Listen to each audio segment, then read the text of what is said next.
at noon, and this is the meeting of the Bolton Select Board.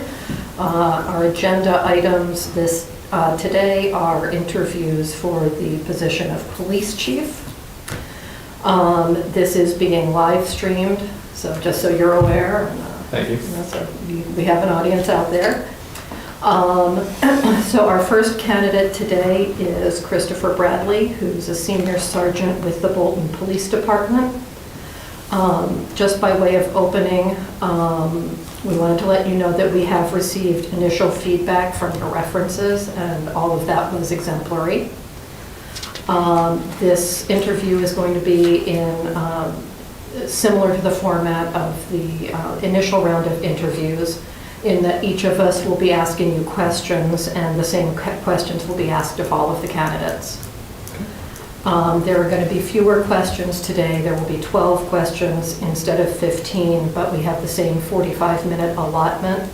So we're hoping for robust answers. And unlike the earlier interview, I hope that we'll be engaging in additional back and forth dialogue so that the board members can follow up on your answers with any questions they might have. Also, we will be providing you with copies of the questions that we're asking you so that you can refer to them while you're answering. Thought that might be a little helpful this time around. Sure. So here are the questions we're going to be asking. But before we get started with those, would you like to do a couple-minute introduction of yourself? Absolutely. So my name for everybody is Christopher Bradley. I've been with the Bolton Police Department almost 2 years now. Prior to that, I worked at the City of Marlborough Police Department for a number of years in a number of roles. On a personal level, I have a 8-year-old daughter at home. I've been married to my wife for 9 years, together 12 years. We currently live in Princeton, where we built a house just about 5 years ago. Very much similar to Bolton and to Right to Farm community, small town. That's why we picked to move there, because we both came from much larger communities originally. Myself from Marlborough and her from Milford. Professionally, I've got to hold a number of roles in my time as a police officer, first starting as a public safety dispatcher in college. Then I became a police officer, field training officer, detective, SRO. I've also held a number of certifications in law enforcement, both as sexual assault investigator, background investigator, and a number of other advanced trainings. Education-wise, I did my undergrad at Framingham State, where I studied U.S. history and minor in American Studies, and then my master's degree is actually in criminal justice from Anna Maria. So it's kind of who I am, just a little bit about me. Hobbies, I love the outdoors, love hunting, fishing, being outside, so that's good. Good, thanks. Okay, so the first question is, please describe the Bolton Police Department that you envision in 5 years. What is the greatest challenge you see to getting there, and how do you plan to overcome it? And what is the greatest asset at your disposal, and how do you take advantage of it? Okay, so where I would like to see the Bolton Police Department going actually started when I first came to Bolton.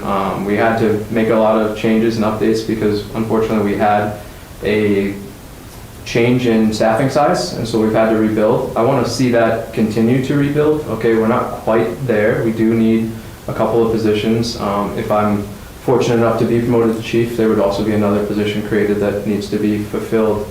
Beyond that, though, I'd like to see us move towards the accreditation process that would really help modernize a lot of what we do and the standards of what we do internally, both when it comes to policy, procedure, and how we maintain records, like just kind of bring it to the most modern and current standards in policing.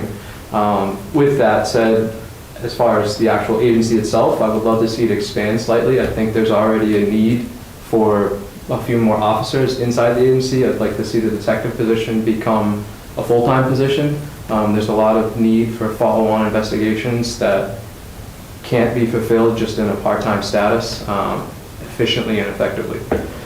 So to that effect, it would need an increase in staffing, which again I know is tied to funds, and that is always tough in a small town, like where you're gonna come up with the extra revenue to pay for salaries and benefits. And so we can look at programs. I know there are some staffing grants out there. While you can't rely on grants for long-term financial needs, you can use them to try to start the baseline and then help it over the time the town accrue and add to those costs. That would be, in my opinion, the greatest challenges is the financial constraints that, you know, the town would have to be willing to work with and assume. There's also the challenge of filling the positions. As we know, it's a highly competitive profession right now and not a lot of interest, unfortunately. Like when I first came into the career field, if you got a job and an opportunity, you stayed there and that was it, because there wasn't a lot of opportunity out there. That has since changed. There's opportunity everywhere, not just locally, but nationally. You can write your ticket to this profession in a number of different places. So that is another hurdle that we would have to address. What do I think my greatest assets are that I possess is, I think, being kind of in that middle level of my career, age-wise. I can actually bridge the gap both from the senior officers and senior staff to the younger officers and younger staff, and try to be that connection point for everybody to all want to go the same direction, right? Unify the agency as we've already started, which started with Chief Hamburger, Acting Chief Barry, and myself. I want to see that continue forward.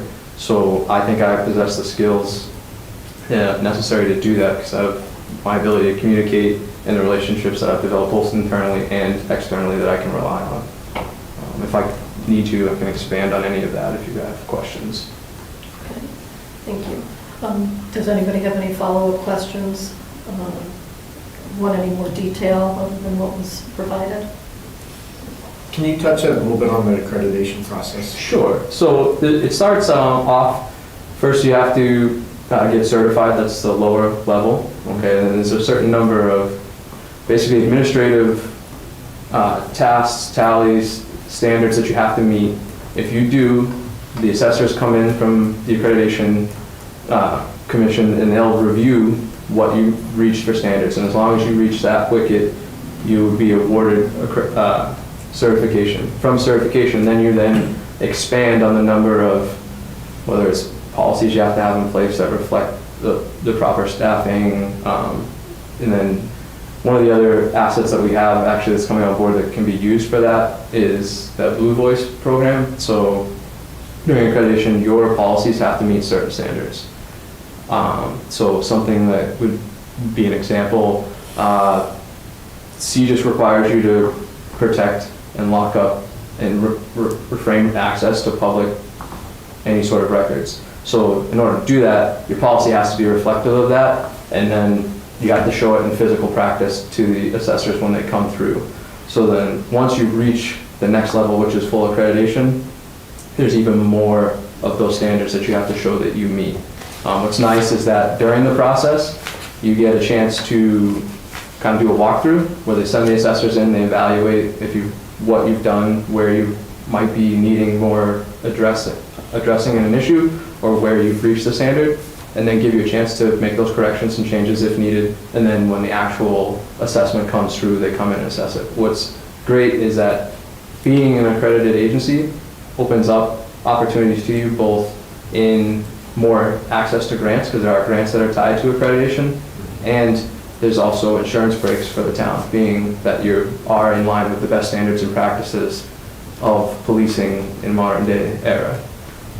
So again, those are major benefits for why accreditation would be something I would look to move towards. Okay, thank you. Yes.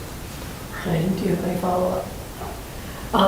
I'm just wondering, you had mentioned, I mean, I think we're all aware of the financial constraints that Bolton faces, but what other challenges do you see facing the police department in the next several years? So I think you're going to see, well, I know you're going to have a pending retirement that's going to unfortunately be a big shoes to fill as far as like your police experience, and that's already happened with the unfortunate loss of officers that we've had to rebuild. There is a gap of overall law enforcement knowledge. We have a few number of senior officers that have that knowledge and experience. We have a number of officers that are newer into the profession that are, of course, they're excellent. I couldn't speak more highly about all the staff currently at the police department. But there is always going to be that gap, and it's unfortunately a gap that I've seen everywhere. I just happened to talk to a friend of mine at another agency, and they had to be reassigned to the evening shift because they didn't have on the whole evening shift an officer that had more than 5 years experience, and this is a large agency with over 100 officers. So that I think is going to be a big gap, is that experience is moving away as they age out towards retirement, and the backfill of experienced officers in that middle range like myself that I find where I've 14, in my 14th year of law enforcement experience. So there's not as many people in my shoes as there are new into the profession without that experience. So that's going to be one of the bigger challenges. Thank you. Great, I've got the next question for you. So as you know, Bolton is a small and mainly residential community, and there's high visibility for leadership decisions. So I'm wondering, given this environment, what will be most challenging for you, but also what might appeal or align most closely with how you prefer to lead? So my leadership style is a cooperative style. I like communication. I like open flow of communication. I like to do that with not only my staff, but the community. Like, I love striking up conversations with everyone. And so as part of that, community policing is a big tool that you need to have, right? You need to be engaging the public. So what I would want to do is increase not only my exposure to the town in places that I can interact and have those direct action with the public, but also where my officers can. I think giving my officers time back to be out and doing that community engagement is important. How I would, sorry, but you want to build trust. How do you do that? You do that through communication, right? So I would look for places, obviously as a newer officer both here into the town of Bolton, but obviously new in the role, I need to have that community engagement. So a great place to do it would be in like a town forum kind of session similar to this, like have the public come in, have that interaction. I'm not afraid to answer questions. Obviously with me as a leader, the buck stops with me if you're in that number one role as a chief, right? Your decisions are going to be highly reflective, and it's going to be scrutinized no matter how big or small. It's felt more in a smaller community because the voices can be louder. Mm-hmm. And I'm okay with that. I welcome feedback, I welcome criticism, because that's how you learn. You learn from what's expected of you. I want to know those things. So I would want to know it from the town, both formally and informally. My door is open, my phone is on. Like, you can email me. Like, I will absolutely get back to anybody in any form or fashion, and get that information and communication. So. Just quick follow-up, since you mentioned feedback and criticism. Mm-hmm. So sometimes feedback is super helpful and you take it in, you learn from it, and then sometimes you get feedback and you realize, oh, this is like a little personal or maybe off the mark. So how do you deal with, heat that you don't think is warranted? Well, hopefully you can kind of be like a duck, right? Let the water roll off you. You have to be thick-skinned to be in law enforcement anyway. Like, what we do is always not a popular profession. Mm-hmm. So, as you said, you can take in the criticism that you find constructive, and you have to set aside what you can't. But you can also try to speak to their concerns and then try to address those concerns the best way you can. Sometimes it might be a lack of knowledge on the other person's part that then maybe I can illuminate to them, and maybe we can find that common ground. And if we still can't, that's okay. People are entitled to their opinions, and we just don't see eye to eye on that, that's fine. Yeah. Okay, any follow-up? All right, next question. Okay, you touched on some of this, but Bolton is a small town where residents expect visibility, accessibility, and personal relationships with their police officers. Given that dynamic, how would you structure community engagement and transparency in your first year?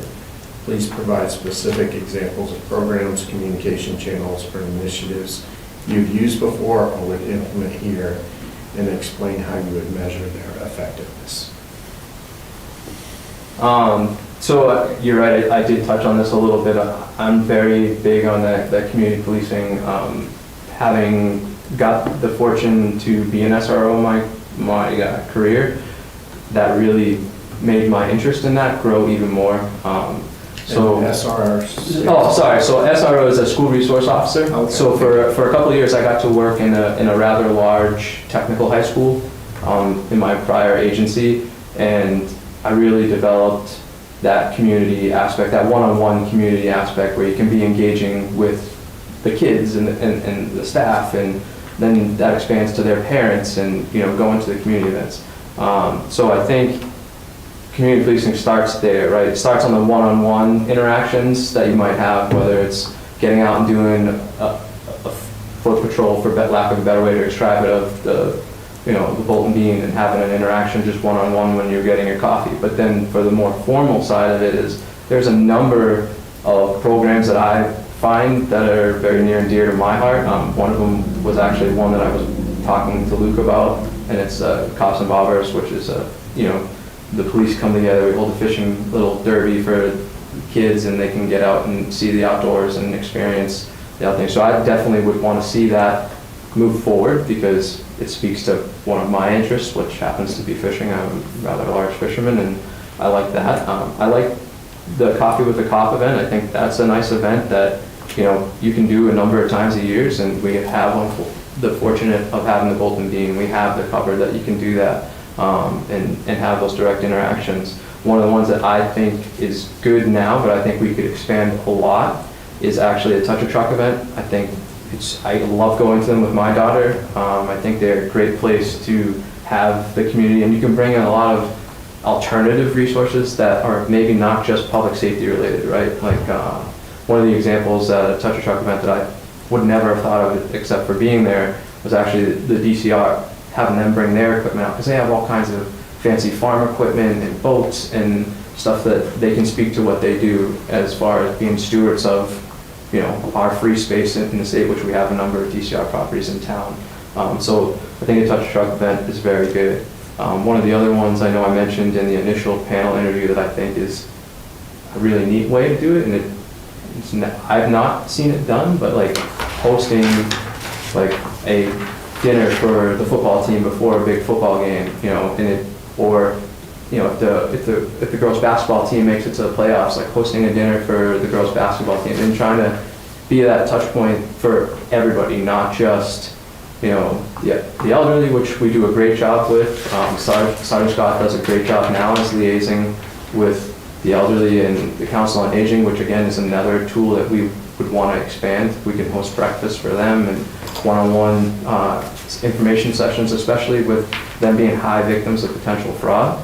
I think hosting events for them would be really, really beneficial. So those are just some of the things that I think would be good ways to interact with the community. But I'm always open, my door's open. How I would evaluate it was see the feedback, like offer, again, chance for feedback, both in that moment, in the event, but even post-event. And I think one of the great tools that we could leverage that unfortunately wasn't leveraged a lot in my time here so far has been that social media. Advertising is important. Advertising the events, getting people to come to the events is important. Now, I will say with the Christmas event, that was amazing. It was super well attended, and that's what I would expect if it was a police-led event, to try to mimic, like get the town out to be engaged in with like that. Thank you. Yep. Any follow-up?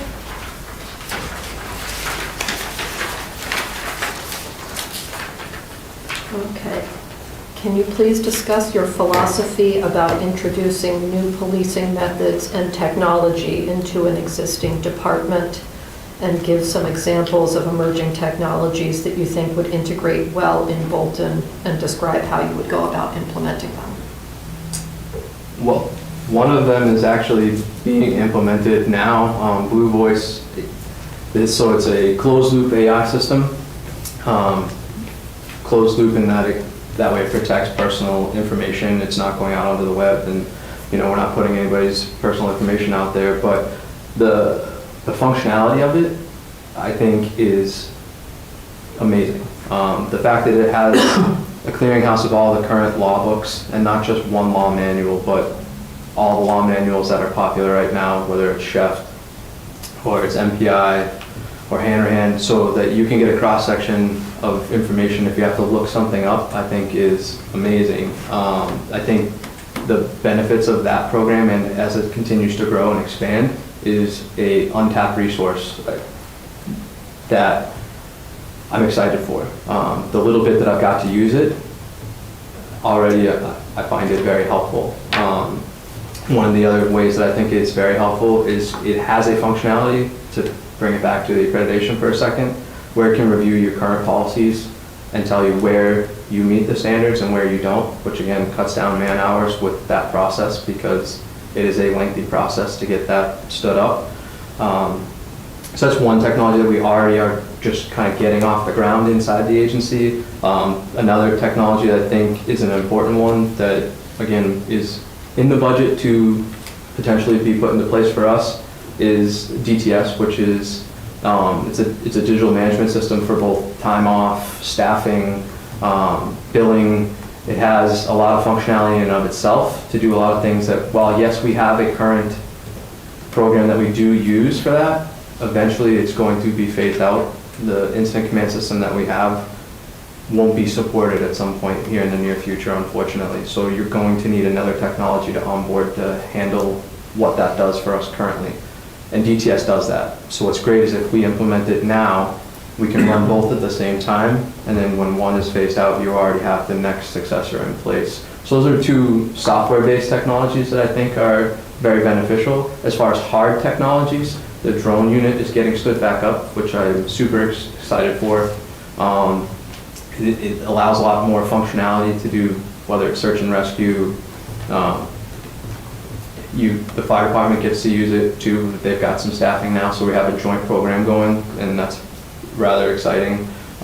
I think some of the technologies we have, like for example, our firearms are a bit dated. I would like to see them improved down the road, but that's an expensive cost that have to be evaluated at the time. They're serviceable, they work, but it is something that I think is a hard tactile technology that we could make improvements on. So those are just a number, but there are a million more different types of technologies, and if you want me to expand on any of them, I'm happy to. I guess a follow-up on that would be, given limited resources, how do you kind of pick and choose and figure out what's most important to implement? So in my mind, the ones that are the most important, so DTS would be important, right? Because eventually when IMC goes away, you need to have something in place to manage that, because that manages your day-to-day operations, both your budgeting operations with payroll, your vacation and benefited time, your billing for details and overtime. It manages all of that, as long as you use it in that form. You don't have to use it, like you can activate certain parts of it, not activate others, but if you need to use it, it keeps the day-to-day minutia of your budget and the running of the station done. Those are the ones that I would prioritize. The same with, like I said, our firearms are serviceable. I would like to see them improve because there's a lot better technology out there.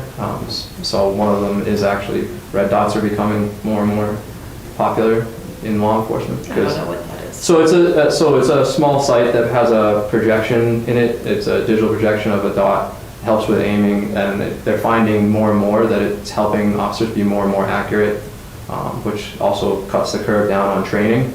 And when you cut the curve down on training, you increase your skills. So these are just little things that are becoming more and more popular in law enforcement. Are they necessities? Not right this minute. Are they eventualities? I think they could be eventualities. Is there ways to help offset costs, as to your question? There are. There's usually equipment grants that we can go seek, and I'm a big fan of, for things for replacement like that, look for the grants, right? Don't count on your budget to have that money unless it's a need. Look for the places where we can leverage grant money, but not rely on grant money. But I'm all about trying to go find free money, because why not? Free money's good. Yes. Yeah, thank you. Okay, over to me. Yeah. This is sort of a big picture question, so you can feel free to give examples, but like what information should the town administrator always hear from you first versus what are the types of things that you would handle independently unless and until escalation is required? Well, it's a kind of broad question, but obviously things that are going to impact the town that are going to create a lot of questions in amongst the town that may be high profile events. I need to be on the same page with the TA so that she can be on the same page with the select board and that everybody knows exactly what's going on. So like a high profile event that we just had was unfortunately a BB gun discovered at the school. That has the potential for creating a lot of feedback from the community, both positive and negative, and how do you manage that? Well, it's important that I read in the TA immediately when I know what I know of the incident, and hopefully keep you guys informed just as quickly so that we can manage it. Because transparency is important. It is for me, it is for the profession, and so that line of communication needs to be there. Obviously, we have to be cautious and protect what needs to be an active investigation as far as information versus what is something that can be shared. But when it's a high profile event that has the potential to put a lot of people in fear, obviously I'm a dad. If something's going on with school, I want to know. So would everybody in the community want to know what's going on at the school. And if they see a large police presence, you need to be transparent and get that information out. Now, yeah, I have to balance managing that incident as the chief and the police need and function, along with getting the TA informed and getting the information out to the public. So high profile events that have the potential to create that potentially newsworthy information is a no-brainer. You have to be able to communicate. But then if there's something where there's an issue at the agency and something going on internally, obviously we have to have that open flow of communication about what's going on internally. If there's issues that might arise, like I said, we're still recovering from, but I think we've been doing a great job both with the previous chief, acting chief Barry, and myself and the other sergeants of rebuilding the police department. She needs to know about that in free flow of information. So it would be just knowing what Luke had to do. That communication was constant. So it would be a constant flow of communication back and forth, because there's going to be things that come to you guys that you're going to bring to me either through the TA or from the TA to me that need addressing as well. And I welcome that free flow of information. So. Great, thank you. Next question. Bolton's operating budget is constrained by a tax base that is almost entirely dependent on residential property taxes, making resource allocation a constant balancing act. What areas of a police budget do you consider mission critical and non-negotiable? What areas allow more flexibility? And have you had experience of identifying and pursuing grants or alternative funding sources to bridge resource gaps? So I'll take it as the three parts as presented. So what areas of police budget do I consider mission critical? Obviously the day-to-day function and staffing levels I think is mission critical. We need to be out serving the public. That's the job of the police department. We need to be able to respond effectively and efficiently to the calls for service that we have. So maintaining that part of the budget is highly important to me. And then the more flexible things that I think that we can not necessarily drop, but you have the flexibility if you need to put the funding somewhere else. You can squeeze the training budget. There is standard training that has to be done. Okay, that's in service, that's firearms. Those are non-negotiables as well. But what we allocate for them and what we need for them, there's a difference there. We allocate to try to be a little bit protected as to what we have to do. So an example I could give you is we allocate for an 8-hour day at the range to do qualifying. You can cut that back to about 4 hours is about the minimum that you could really do it. So that 4 hours saves not only on overtime, because a lot of times it's offered on overtime, but also what's expended as far as equipment, like the amount of training you're doing, the amount of rounds you're shooting. So that would be a savings. The other way too is that unfortunately sometimes you're not able to offer the amount of overtime that we are. So currently in-service is being offered out, which again is mandated, it's 40 hours a year, you have to do it to maintain our certifications as police officers, but it's allocated that we could do it on overtime if we want. We can go to the academy both physically or do online training. Well, that creates a cost, right? Every time an officer's out, there's a potential backfill cost. There's the potential of overtime to that officer who's doing it on their own time, their non-budgeted time. So how can you make a savings in that? You require everybody to do online in-service, which, again, I like the benefit of. Some people learn really well in that way. They can pause it, get up, move around. Some people learn better in person, so I like the option of giving them the choice. But if budgetary constraints required, all right, everybody has to do it on shift when they're currently being paid for their base salaries. That saves backfilling people for overtime and paying them direct overtime. So I think there's a lot of levers like that that you can look for in the smaller budgetary items that you could save money with. And then grants. I try to look for grants all the time. I've not been successful in applying for any direct myself yet, but I do like to look for grants. Some of the ones that I've looked at recently that I think would be beneficial to us are grants that are available through Maya for accreditation. One of the other ones that I really like is the Manpower grant that's out there through the Burns opportunities that could help us in the short term with manpower need and issues. So those are some of the ones that I know of that I've looked at, but there's others out there that you can find every day that I'm willing to and would make a real concerted effort to go out there and pursue. Any follow-up? I have a follow-up, but it's kind of related to your next question too, so I'll wait till the next question. Okay. All right. If you have to make a trade-off between staffing, training, equipment, or service levels, walk us through your decision-making process and how you will explain that decision to town officials, your staff, and the public. Okay. So obviously the budget is what it is. It's going to be allocated at town meeting, and then that's the constraints that we have to work in.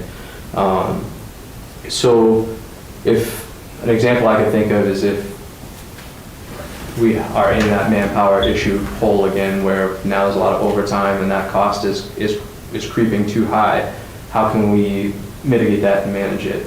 So one of the ways that I've actually learned recently through the executive officer development class I've been taking on my own was actually that minimum staffing levels is only binding in a contract for the first year of the ratified contract. After then, it reverts back to management rights, being able to be more creative with staffing levels and how to move people around to cover the staffing needs of the agency. So that's a way to save money on staffing levels, as well as you have to look at the capital ones. I think right now we budget in the current budgets and for the last few cruiser replacement on a year cycle.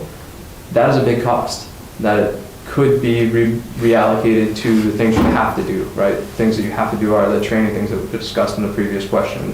That you have to do your in-service training, you have to do firearms, you have to do CPR. These are have-tos that you have to make sure are funded.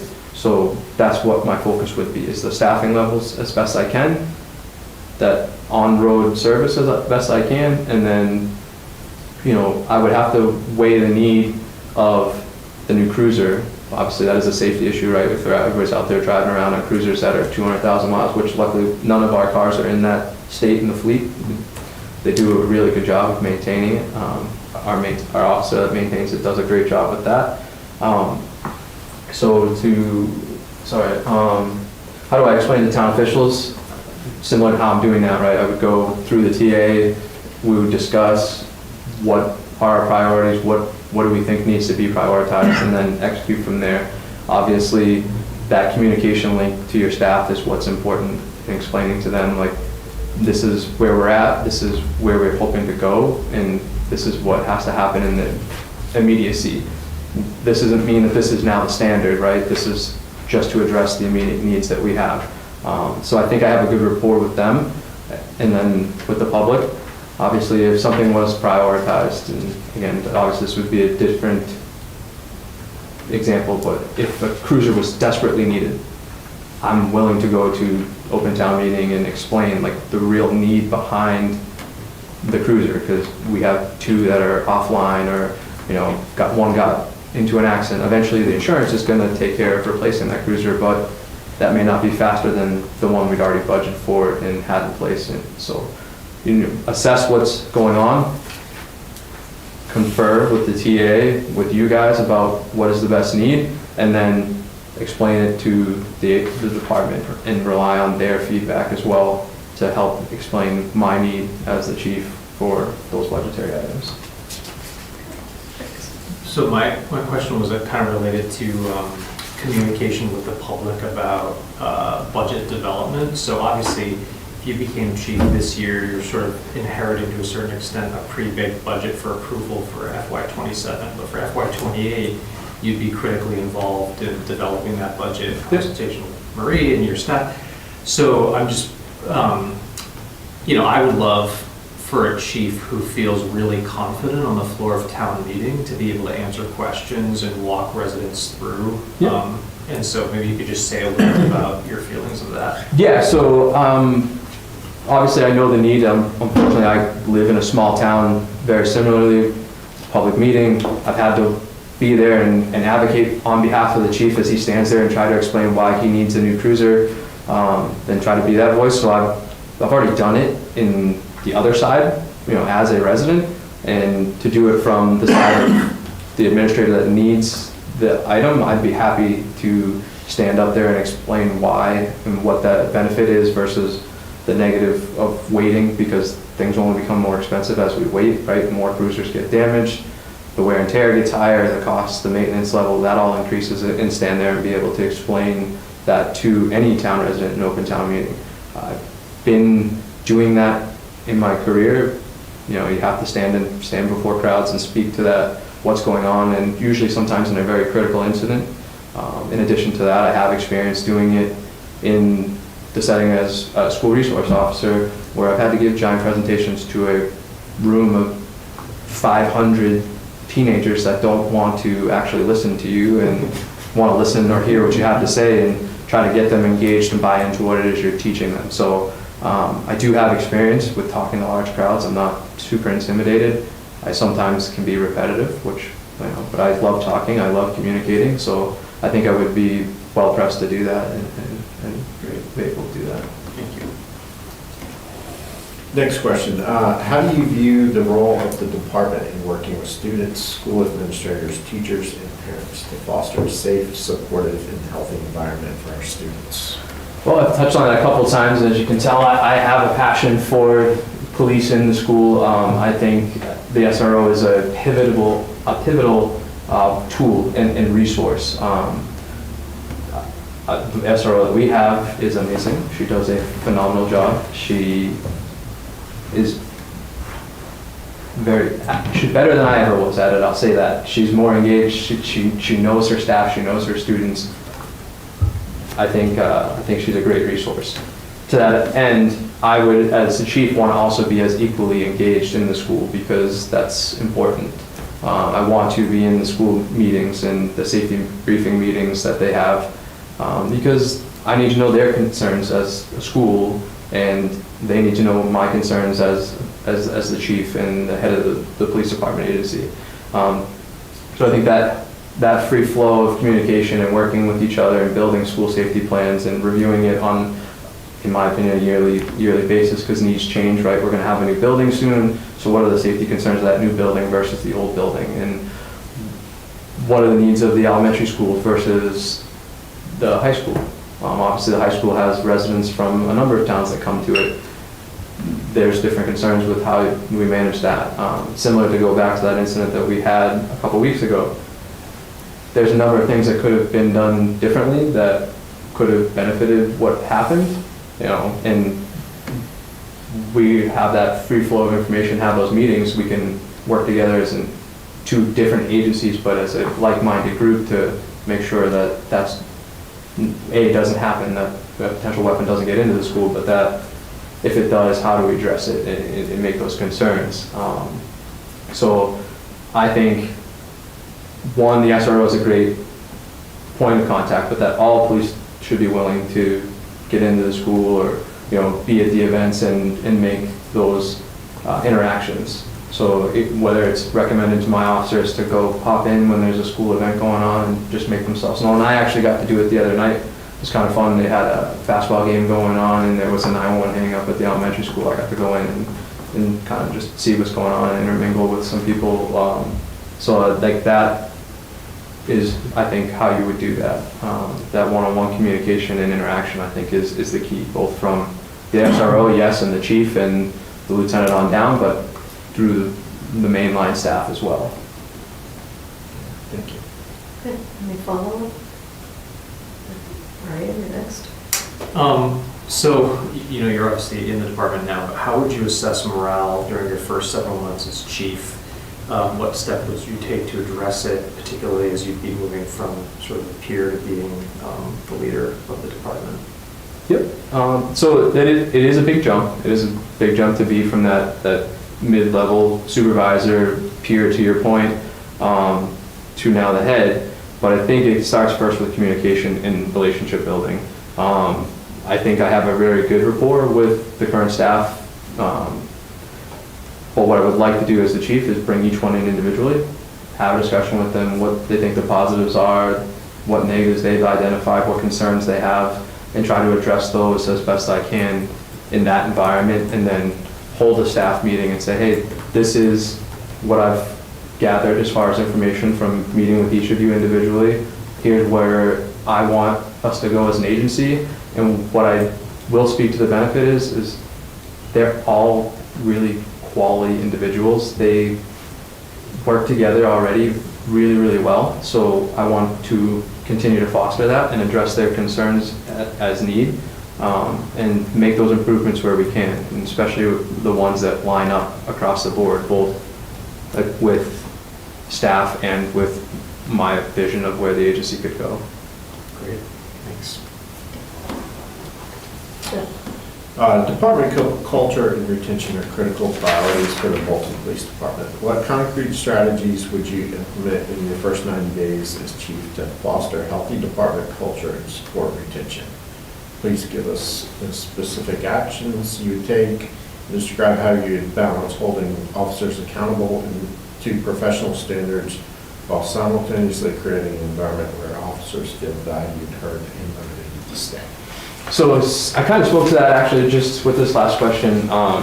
In that first 30 days, I want to be able to get that one-on-one communication with each officer, kind of in a private setting, to maybe even outside of the police station in a slightly informal setting, set that hat aside and say, what are your concerns? And try to address those issues. Because I know that everybody's going to have that concern. It's somebody new, even me as an internal candidate, it's a new role. So that's a new, and I do have expectations of the standard that I expect that an officer, even in our own agency, hold. So address those concerns. In that next 30 days, kind of evaluate where that is, formulate a plan, disseminate that plan out to the officers. Again, in a staff meeting, I think is the most effective way to do that. And then for that final 30 days of the 90 days, kind of evaluate, reevaluate, readdress those concerns, and have another staff meeting likely to make sure that they are being met. All of our officers have already maintained a high level of professional standard. There are some things that I think we can clean up. Anybody can, and those would be highlighted as to what I think they are. I think we do a great job of doing things in a timely and efficient manner already, but there's always room for improvement. So that's one of the things that I would be looking for kind of in the immediacy of getting flushed out and done in that first 90 days.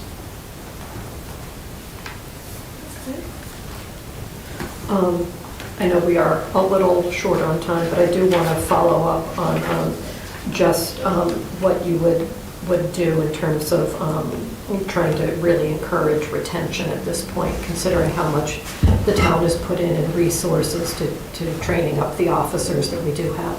So what I think is important is to try to address the officers' concerns and interests, right? So where I can and where I have the ability to, I would want to encourage their interests, because that's one of the things in a small town, you have to be, in a small police department, have to be able to allow for some room for specialization and pursuing what you're interested in, because we don't have a large agency where you can go do a number of different things in your career. So unfortunately, I gotta look for the places that I can address those concerns and interests, whether it be training,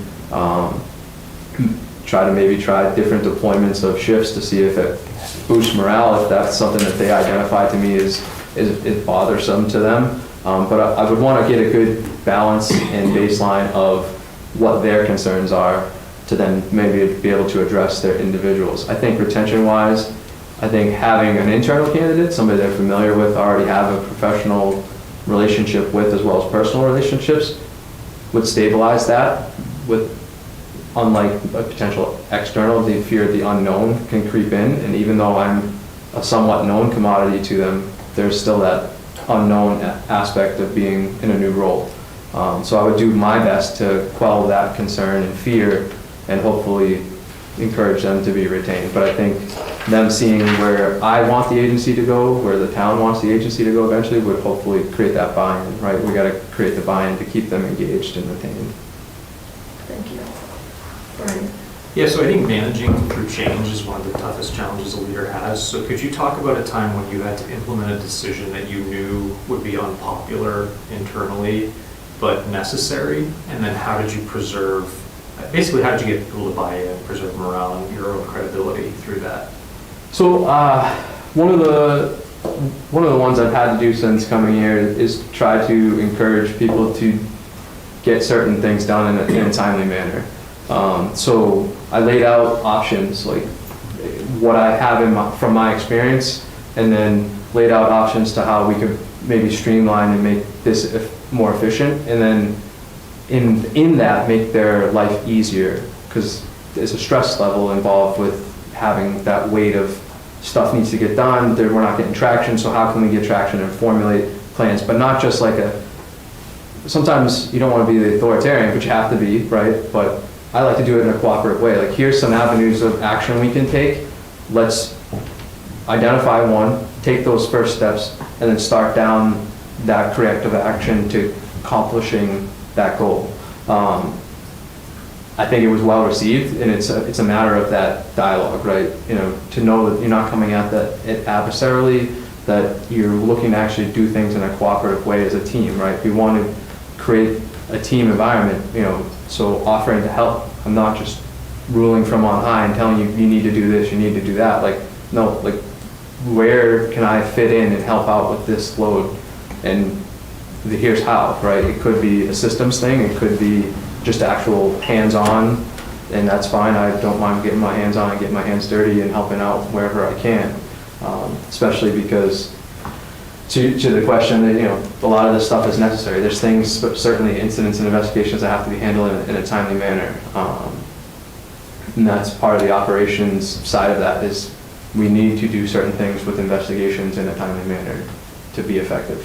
Yeah.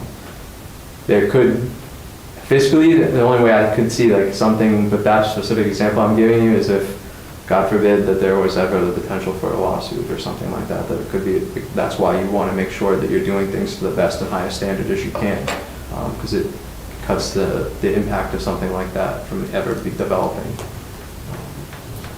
Thank you. Okay, last question. This is a little similar to the last question that you were asked, your last interview. Why are you the best candidate for this job, and why is this the best job for you?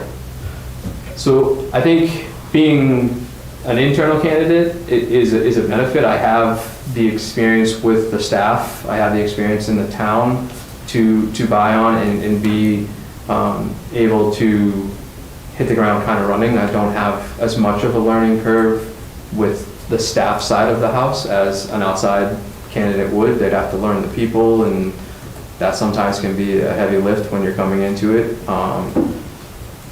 I think I have a good rapport with the current staff that we have. I think I have a good head for being able to cultivate what their needs are as well as the town's and agency's needs. I've been preparing for this move as far as up the ladder professionally for a long time.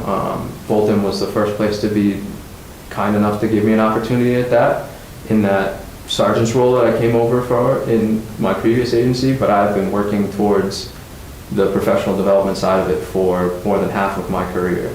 To that effect, you know, with going and getting my higher education and doing things like investing in the executive officer development program that I did in my own, because I want to make myself the most marketable and prepared candidate for the next role as I can. Why is this the best job for me? Because Bolton gave me the opportunity to do what professionally I wanted to do, and this is my way to now be able to give back in an even bigger way than I feel like I already have. So that's my real goal. I want to be an asset and a resource to the TA, to the select board, to the town, the community as a whole, on the largest scale that I can professionally, and that would be the role of chief. Okay, any follow-up questions? I actually do have one, just about, do you have thoughts on longevity? Yes, so where I sit in my professional career, it's time on the runway, so to speak, I have almost 15 years left of my career. So getting into this role now allows me to be able to project not just that 5-year plan, but the 10-year, 15-year mark, like where can we go in the next 15 years? So I do have time on my side as far as the professional time in the career field.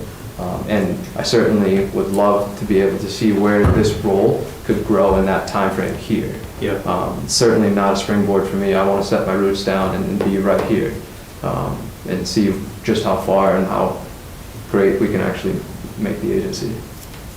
Thanks. Yep. Thank you. Okay, well, thank you so much for Thank coming you all. in. The next steps for us is, we have 2 other candidates coming in this afternoon. I don't know that we will get to deliberating today, but if we do not, we will deliberate on Tuesday by Zoom, and then the next steps will be announced at that time. Okay.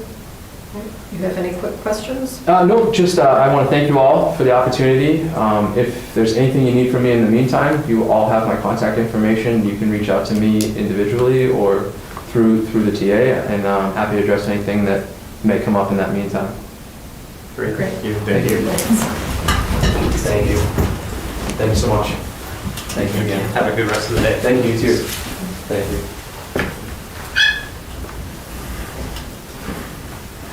You want to shift for Friday the 13th? I am. Well, not till 11.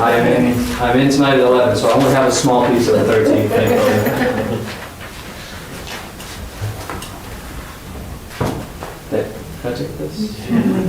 Thank you all. Have a good day. You too. Take care. My driving experience, it always seemed on Route 2 that Valentine's Day was the worst day to be driving because there were either people who were racing to get to their loved ones or people who were not happy. The 13th,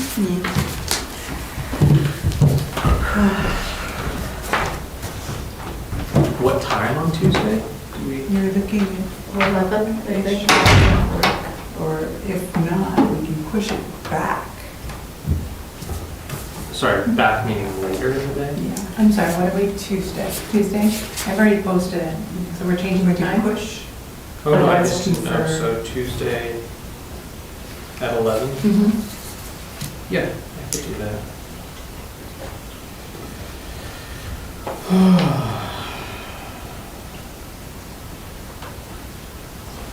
Sophia has an offer for an internship and an interview for another company. And one job is asking her for a decision today, and she has another interview next week. Is it rude to ask one more time? Sorry, say it again? That was Sophia has an internship offer on the table. They want an update today on whether she's taking it, but she's got another interview next week for another company. So stressful for these kids. The one for much next week, does she can get national too. Is that her preferred? How non-preferred is the one she's got to go? I don't know, I'll have to ask Hannah. It's Stuff like for- a bird in the hand. I know, right?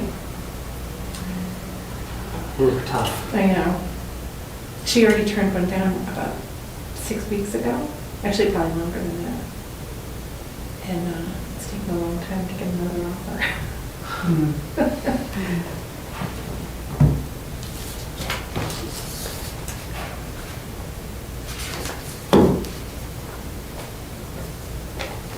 Within it's sunny like this, it fools you into thinking that you can just step out with no jacket on. Well, Kate could. I did. Yeah. I'm gonna do it again.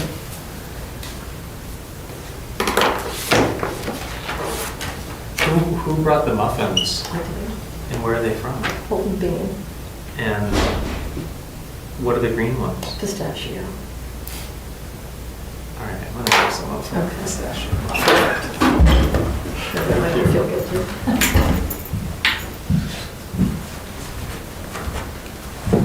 Felt funny to eat my lunch at 11 o'clock in the Oh, morning. wow. So Brian, you know what I noticed? The tinned fish that you brought up. They have that they sell that at Sudbury Farms. Oh, really? Yeah. I've never been to Sudbury Farms. I think it's Roach. I think it's owned by Roach Brothers. They have it at Idlewild too. Oh, do they? I can make that, I don't know, in a minute. This is yummy. Thank you. Thank you, I let them pick it out. She worked very myself. I did not have time to have my lunch. And I'm like, I was trying to get a little lightheaded in that Yeah, last it's one. I'm like, a long stretch. I need Noon to to 3 eat. is a tough time for. That's why we needed snacks. Yeah. Yeah, Kate, you're always thinking. I am always thinking about food. That is very interesting. Hey, at least I didn't bring a bag of conversation hearts today. Have I already told you all this story? I know Marie knows it. At one of our police chief search committee meetings, I bought the little boxes of candy hearts. So they went out for the season and I gave them to everybody. And I took a couple home and my dad said, "Oh, I like these. You like these?" I said, "Yes, I like these." The next day, a 5-pound bag of conversation hearts Oh. arrived from Amazon. Oh, how lovely. Yeah, so brings a Ziploc baggies They were like a of sweet- conversation sweet hearts tart, everywhere. So it wasn't what you would expect. Yeah, Oh, they were amazing. tasty. He gave me a box and I sat them on my desk for weeks with good restraint to not eat them. And then there was, I think it was last Friday, I finally caved. That's such a dad thing. Like, my mother once mentioned to her dad that she thought a Boyd's bear was cute. Do you know what a Boyd's bear is? It was No. like, anyway, well. A collectible thing? Yeah. She's like, oh, that's so cute. Like 100 Boyd's bears later. We have, like, what are we gonna do with them? My wife, she went to Connecticut College and their mascot's camel. So years ago, like 30 years ago, she mentioned, "Oh, I love the camel," and now she gets camels every Christmas. It's like, enough with the camels. What year did she graduate? So she graduated in '93. Oh, I went to, oh no, he's 91. My brother-in-law went there, graduated in 91. They probably know each other, I would imagine. I mean, it's a small school. Yeah, I'll ask her if she knows Ben Tuck. Ben Tuck, Got a okay. big personality. I bet she does.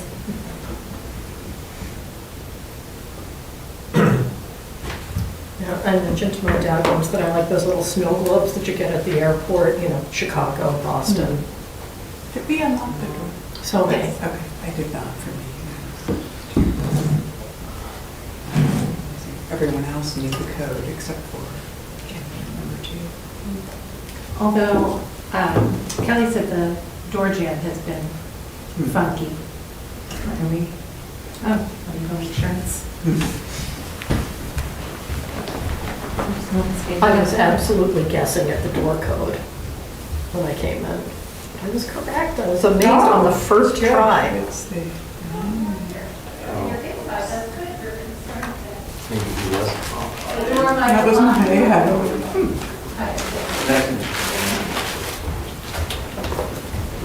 Was it the door? He was just, no, he was Oh, just sorry. polite. Hello, Hi, nice to meet you. I'm Brian Boyle. Nice to meet you. Hi, good to see you again. Bill, sorry, you took him later. Sorry. Nice to meet you. Trying to get a quick bite. Please help yourself now, later, when you leave, whatever. Thank you very much. So thank you for coming back. Yes, thank you for inviting me back. I just wanted to let you know that we are being live streamed. There's a camera behind you, so I'm sure we have an audience. And We have received initial feedback from your references, and all of it was very complimentary and exemplary. Excellent. I'm happy to hear that. This is going to be a similar format to the first round of interviews. We will each be asking questions, and the same questions will be asked of all candidates. There are fewer questions this time, 12 of them, but we're giving the same 45-minute allotment. So we're hoping for robust answers. And unlike last time, we'll be engaging in a bit more back and forth and follow-up questions on your answers. We will be providing you with copies of the questions so that you can refer to them while answering. I think that will be helpful this time around. So here, the questions. But before we get started, would you just like to make an introductory statement and introduce yourself? Sure. Matthew Orr, presently Sergeant, Minden Police Department. I've been there since 2000. I have been involved in public safety since I was 14 years old. I was an Upton Police Cadet from about 14 to about 19.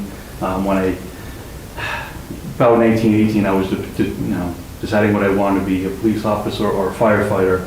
I decided I wanted to go the police route. I was a self-sponsor in the academy. I went to the academy in 2000, graduated about August of 2000.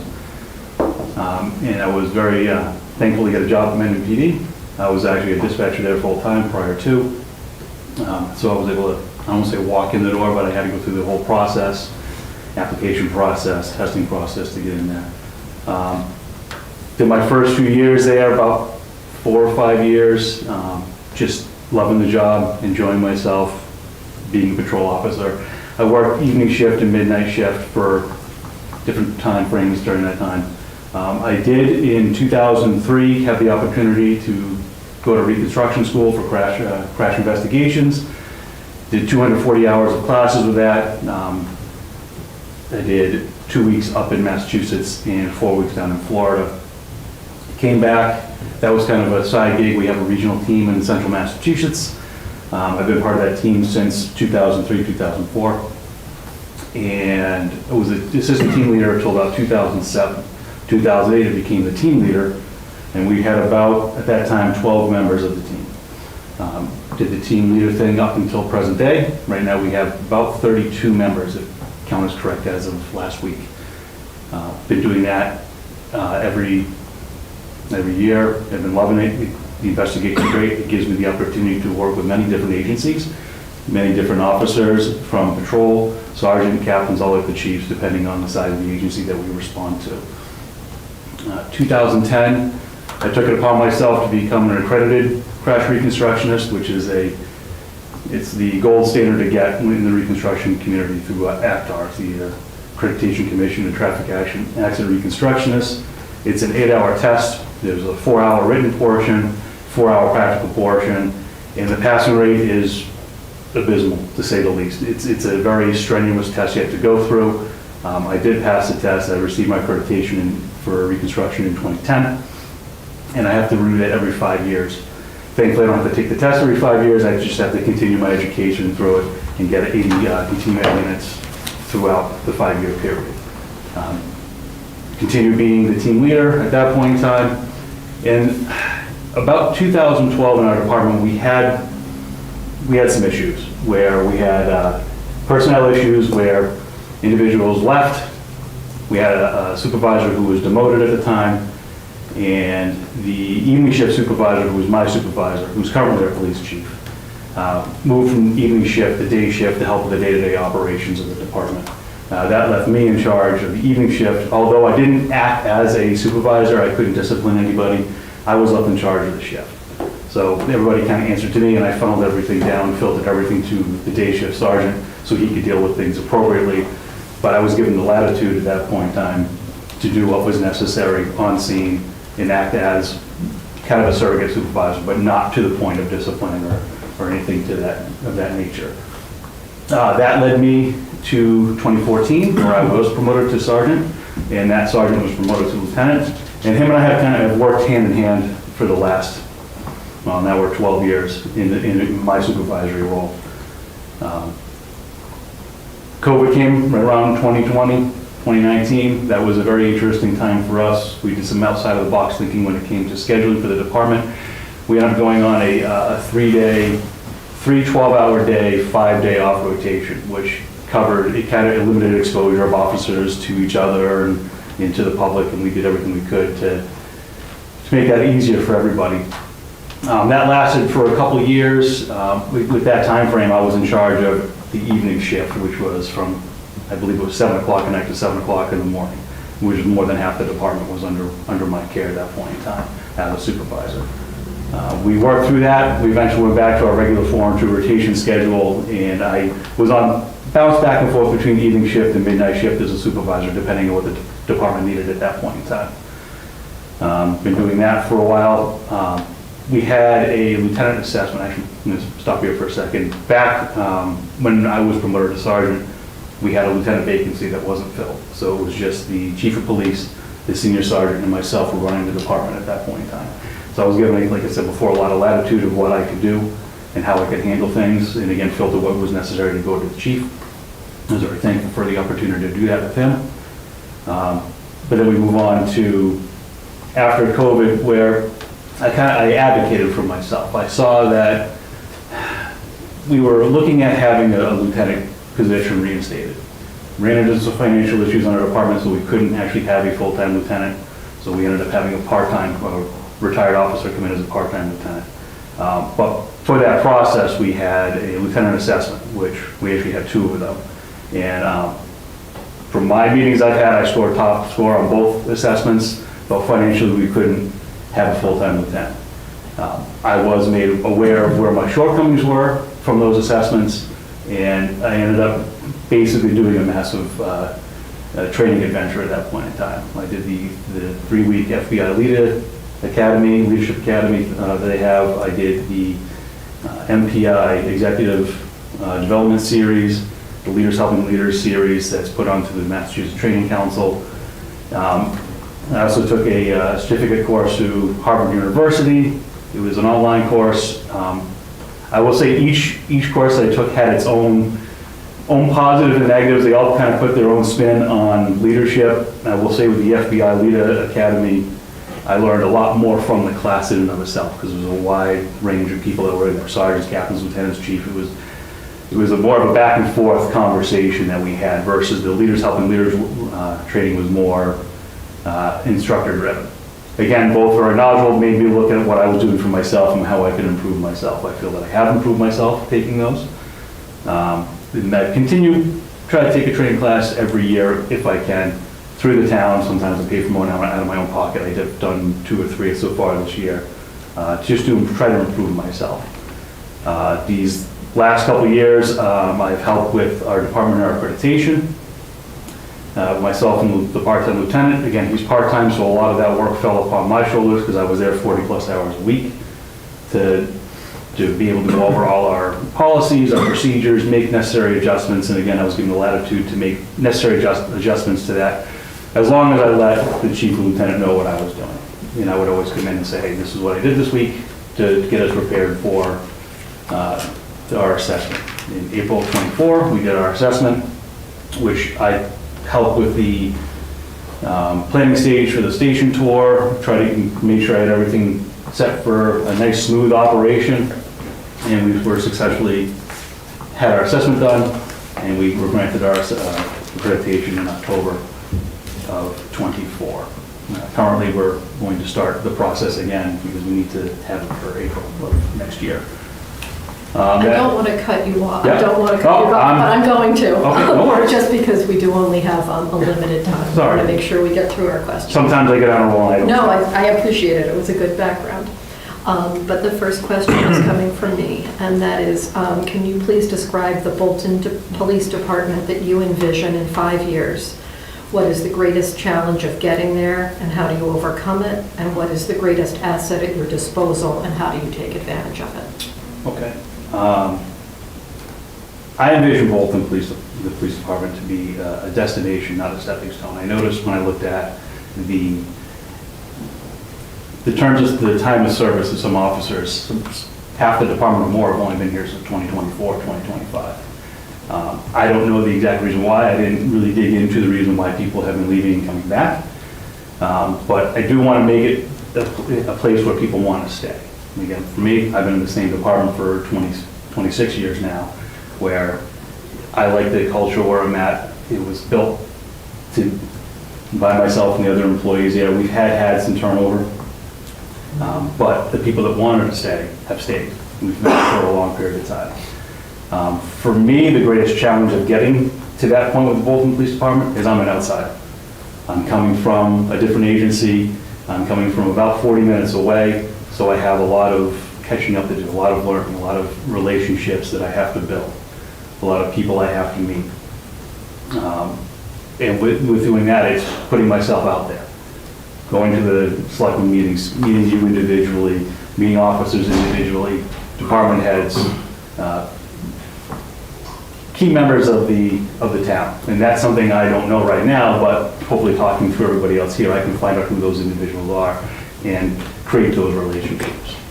Right now, the greatest asset is the relationships that I could build with the board members, the TA, and the other department members to find out who those stakeholders are within the town. Okay, any follow-ups? Brian? Sure. So as you know, Bolton's a small, largely residential community, and so with that, there's high visibility for leadership decisions. So what aspects of that kind of an environment would be most challenging for you, and then which aspects closely align with how you prefer to lead? So the most challenging thing is all eyes are on me, but I wouldn't be taking this position not knowing that. I know that some decisions that I make won't be highly popular because they might be the right thing to do, the right decision to make in this situation, but some people on the outside of the periphery may not agree with that for whatever reason they have. The most challenging part of that is trying to bring them on board with the decision that was made and trying to convince them, or at least see my point of view. Not necessarily convince, but see my point of view of why that decision was made.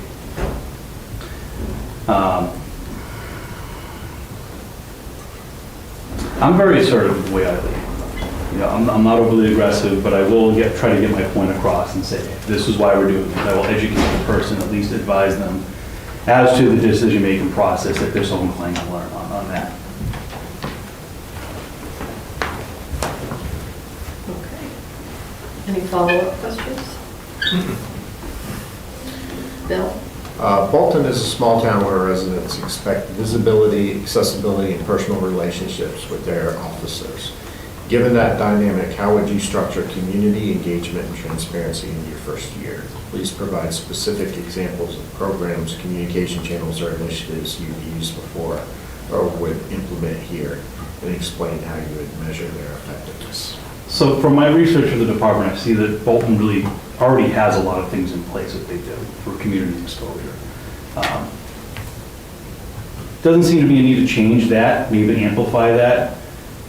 I know everybody talks about coffee with a cop, things like that, meetings with the chief, but those are things that always work, because that accessibility, being able to send an email or know that, hey, I'm going to be at this location with T with Marie, you do that, you understand just the availability, being there for someone to come and air their grievances, or just even have, like, I've never met you before, I'm a resident, I live on this back road, you haven't driven down here yet, I haven't seen you in the last couple of weeks. I'm so-and-so, nice to meet you. You can just have that conversation.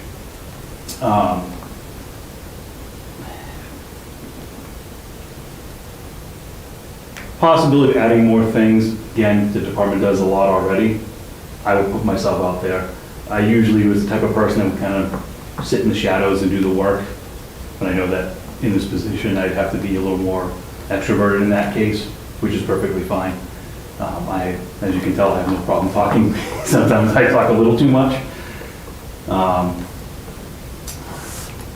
Measuring their effectiveness. With that, community surveys are a huge thing.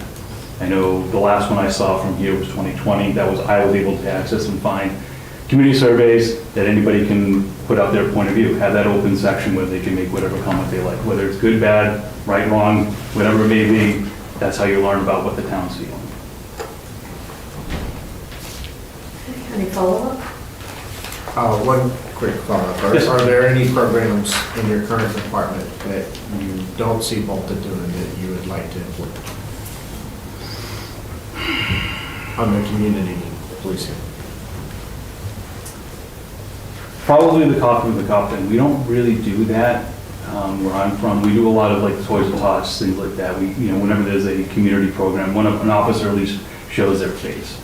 But the actual like, I'm here, come talk to me, we don't do that. It's a lot of, we kind of leave that up to the officer to go and make those contacts into the stores, into the neighborhoods and such. But I don't want to say that it's easier for people to come to us, because that's not the reason we're doing this. We can come to people, but if there's a known time and known location that, hey, I'm going to be here for 2 or 3 hours, come and have a chat.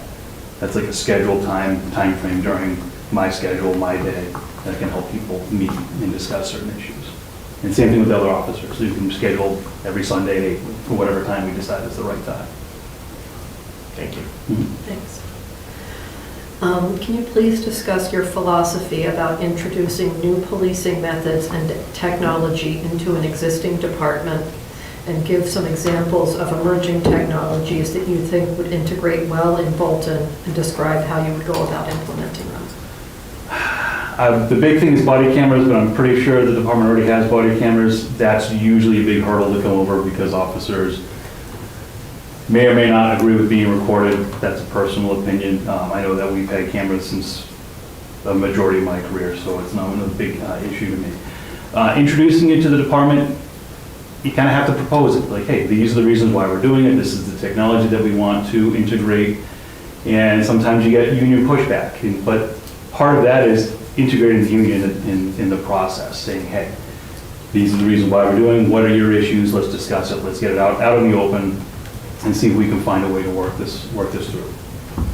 For actual technologies that I think we could integrate here, I'm not really privy to all technology that the department has, so I can't give an accurate answer upon that, but that's something I could figure out if I had a more intimate knowledge of it.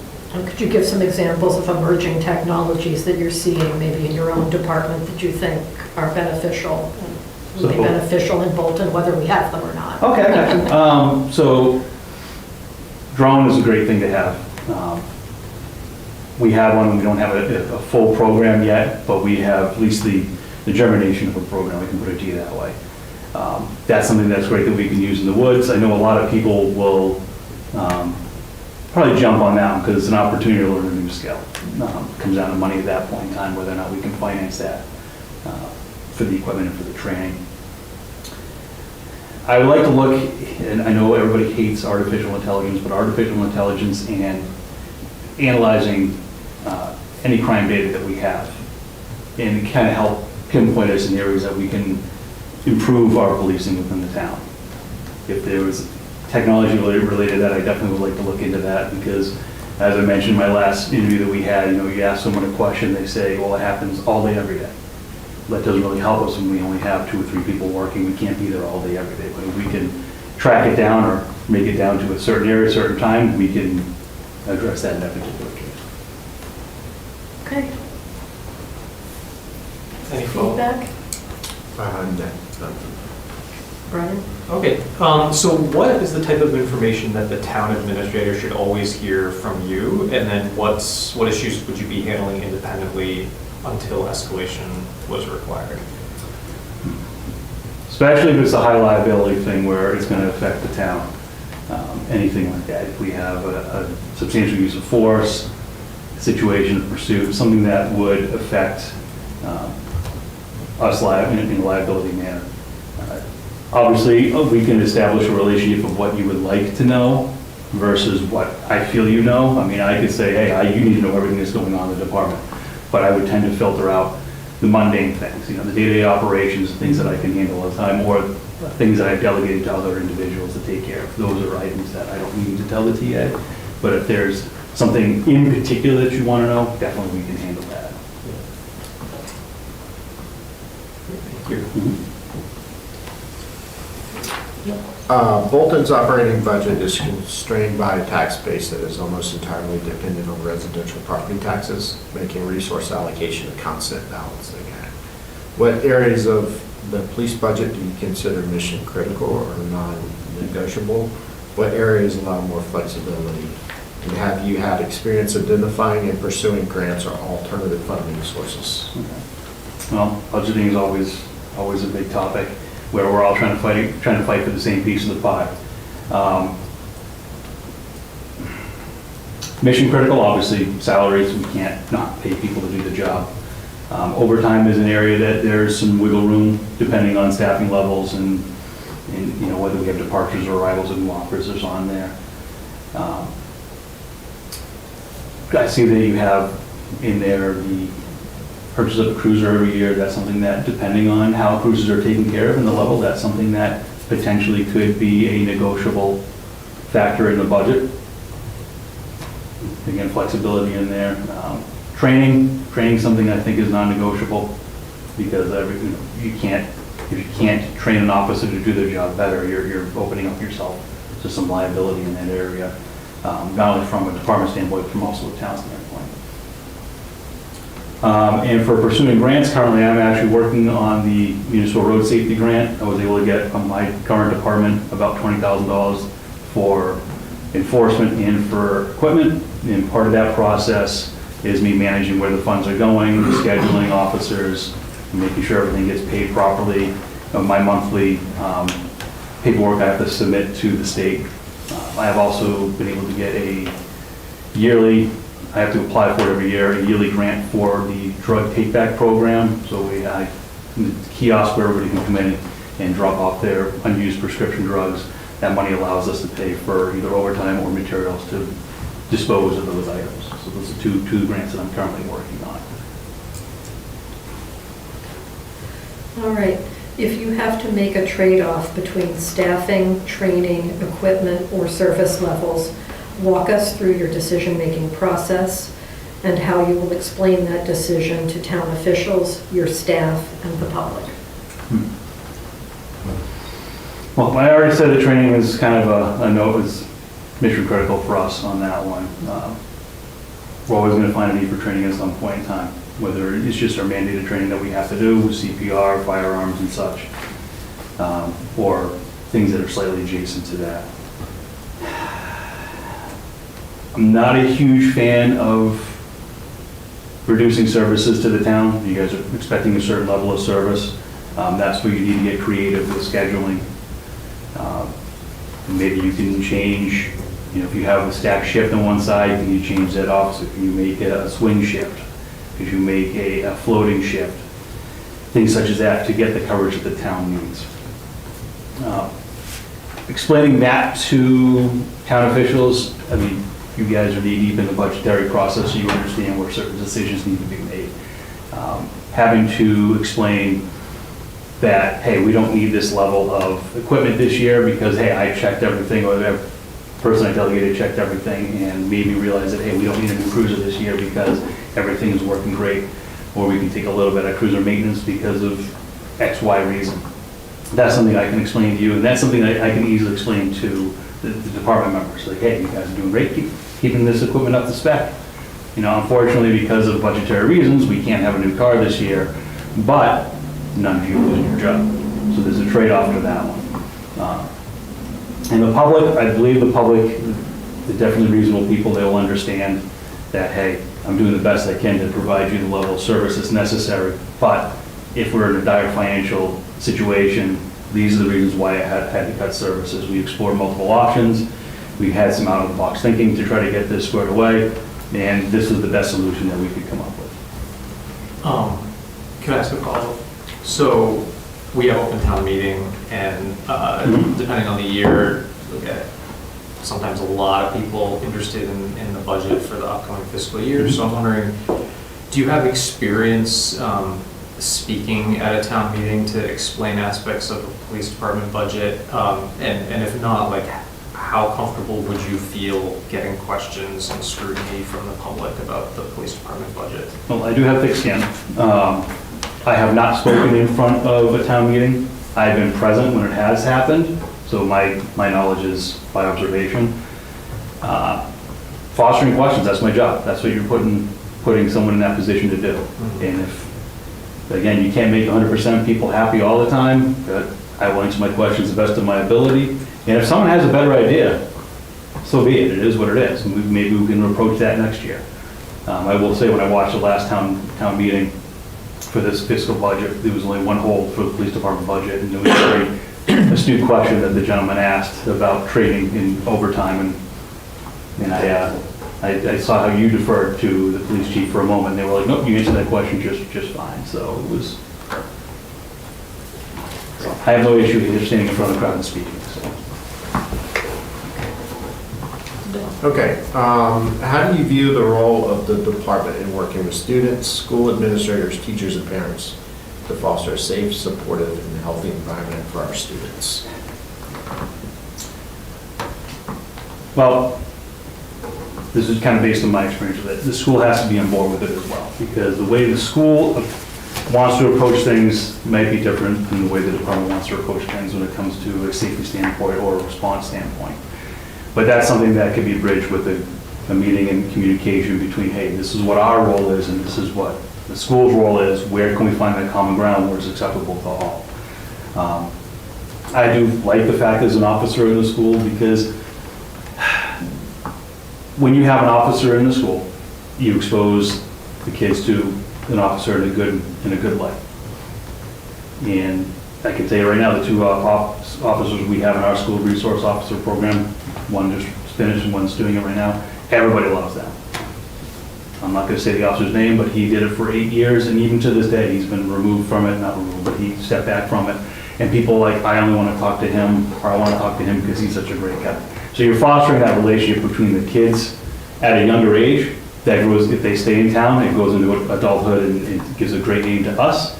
And we get to work and get to know the teachers, because again, depending on how large the school system is, I don't know the exact number of teachers within the school or administrators, having that relationship, that one-on-one relationship that we can build is fantastic. One follow-up question. Do you feel that you, as police chief, or the department has a role in addressing any type of bullying instances? When it rises to a criminal level, yes. Outside of that is most likely administrative level, and the school may want to handle it at that level. But if it comes on to it is a criminal act occurred, then we can address it in a different manner. Thank you.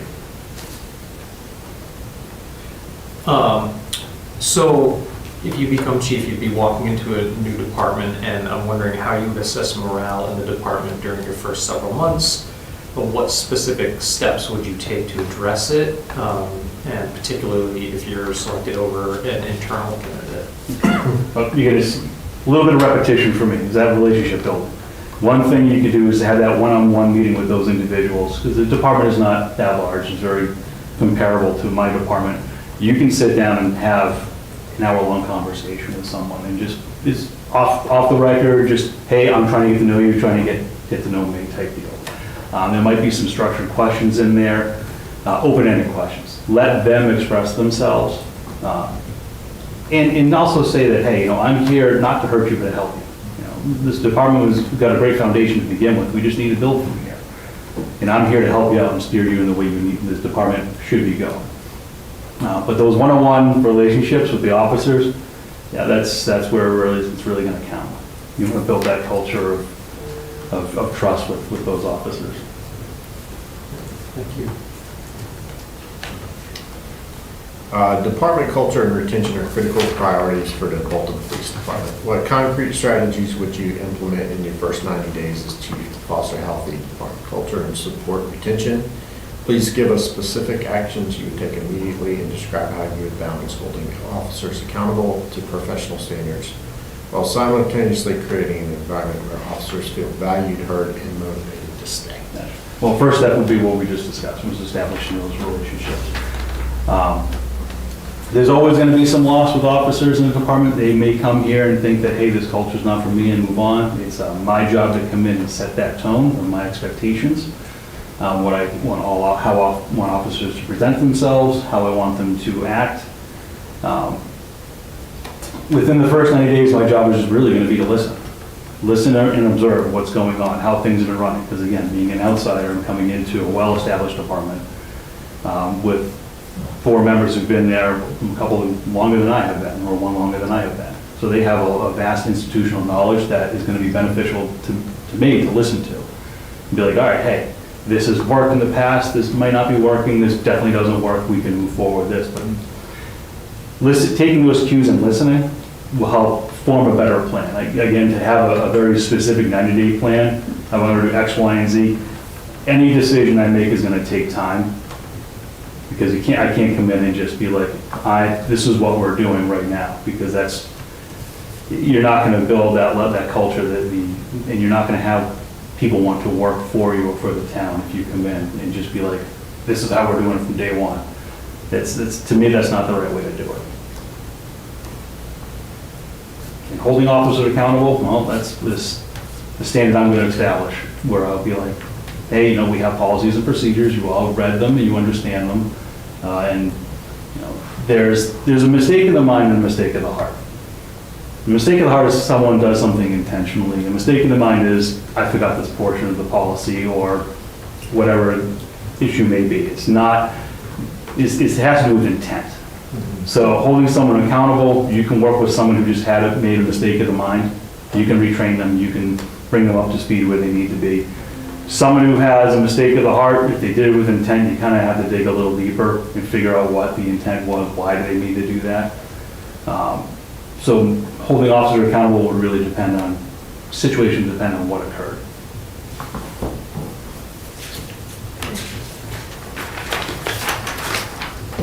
All right, so like change management is hard for any leader, so I'm hoping you could give an example of a time you implemented a decision that you knew would be unpopular internally, but necessary, and how did you preserve morale and your credibility afterward? Okay. I'll speak to this, where I was put in charge of the evidence room, which was rather chaotic, and people were just like doing what they wanted with evidence and property, and it became my job to sort through it. And having to sort through it, I came to a lot of conclusions of how we should handle some things, and some people do not agree with the fact that I'm a stickler for it, and it doesn't matter to me, because if these individuals can't take 5, 10, 15 seconds to do something by policy, or that's almost common sense, that makes my job that much more difficult on the back end. I have basically made that well known to people, but they know that I don't just, kind of going back to the last thing, where if someone just made a mistake because they were like, I forgot to do this. Okay, this is how we do it. I train them up and I explain to them what the process is. And that's how I gain my credibility on that one, versus the person I can watch the video where just like, I don't care. Well, why didn't you care? End of a long day, it was a bad call, and let's work with that. But explaining the process and showing them why I'm doing it, because that's kind of like a whole separate thing that no one else in the department deals with, it's just me. If I show them the whole process of why this is detrimental to what I'm doing, and takes it that much more time, a vast majority of people are like, oh, okay, we get why. Yeah. Thank you. Okay, and then our last question is a little similar to the last one we asked you at the first round. Why are you the best candidate for this job, and why is this the best job for you? Gotcha. This is the big one. I feel that coming from a town that's very, very similar, I have the experience and the knowledge of the interdepartmental relationship that we have with all the other departments in town. The residents of the town, the people, the transient population that are coming through town to go to their job, to go to 495, which is right down the street here. I have that knowledge. I bring that experience with me of being on the job for 26 years, and also being a supervisor for 14, where not every day is a great day when dealing with the public, and being able to manage that situation at my level, I believe that prepared me for any level above that. I do have a lot of people who have voiced their willingness to help me. I do have my current chief, who is he's actually the one that told me about this position. He is willing to mentor me and help me out in any situation that I come across, because he's been a chief for about a decade now, so he has a lot of experience he can share with me. Him and I have worked hand in hand on a lot of things as well. So again, I bring that experience with me. And I had mentioned in my last interview where I want a chance to grow professionally and personally. And this department, because it's so similar to where I currently work, this feels like a good fit for me. Where I can come in and yes, there's going to be some growing pains and there's going to be some situations that I'm going to run into. I feel that I can overcome those because of such similarities that we've had between my current department and this department. Great. Any follow-up questions? Okay, so the next step is we have one more interview this afternoon. I don't expect that we will get around to deliberating today. So we will have a meeting on Tuesday where we will deliberate, and you will hear next steps after that. Sounds good to me. Thank you very much. Great to meet you. Good to meet you as well. Thank you. Good to see you. Thank you for coming in. Good to meet you. Yeah, good to see you. Take care. Thank you Please for... grab something on your way. Oh, no, I know it's being recorded, but that's about Harper City for me. Take care. Hi.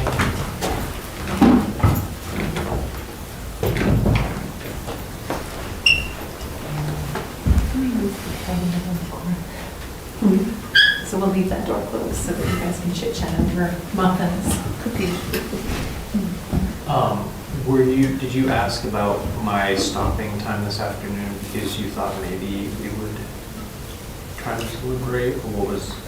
Well, we have it as discussing the next steps, I think, so we could deliberate if we wanted to, or we could take the weekend and not. I would prefer to take the weekend. I think You it's a also lot. prefer? I think it's always good to sleep on things. I guess one question I have in terms of things we might want to take into the weekend with us is whether we each want to say anything about some of the qualities that are most important to each of us. I don't know, just a thought. Because I'm realizing as we've met with 2 out of the 3 so far, like I'm filtering a lot of the information through like my own like personal sense of what is important, but I guess I'd be curious just to hear a little bit about where you are on that as well. Yeah, and we can definitely talk about that after the 3rd interview. Okay.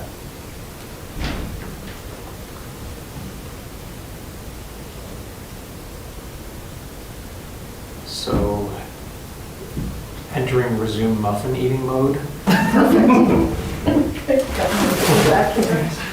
Actually, you guys are both civilized with your paper towels. Well, I took half, so I didn't want it all over the place.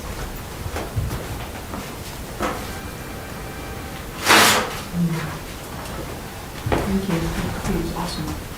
Wonderful. What kind did you take? I didn't even know what they were. There were 3 colors. Chocolate chunk. Wonderful. Thank you. Do it, Jenny. How many pastries did you think we would each eat? That's the question. Well, I mean, You never know. didn't just do it for us. There were I didn't know who would be here. I'm sort of at the halfway point. So, yeah. Could you imagine coming into an interview and partaking in a giant muffin during it though? Give the offer immediately. I would show a high degree of confidence. Yeah, exactly. Right, Yes. yes.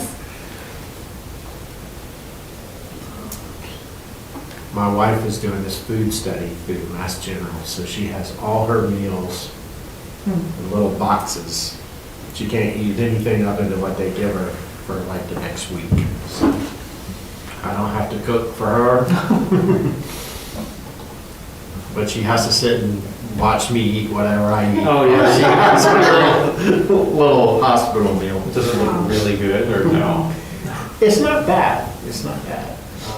It's a meal study, is it to like Yeah. weed out, like, and try and identify irritant foods?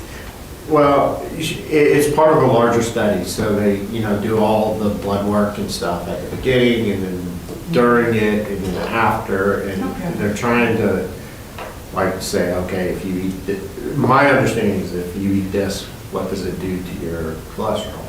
Yeah, so it's more scientific than trying to. Yeah, Gotcha. And she has to eat, I mean, exactly what they give her, like, there's no, And all of it? all of it, yeah. I'm not doing that. I know myself well enough to know. I would This is her not. second round doing it, so she must like it. Presumably they don't have boxes full of cookies. If that's not like your Thursday meal. I think we all know what that would do to our cholesterol. Is the cholesterol thing the main thing they're trying to look at? I'm not sure what the main thing on this one is they're looking at. I was just told that I don't have to cook for a week, so, or not for her, so.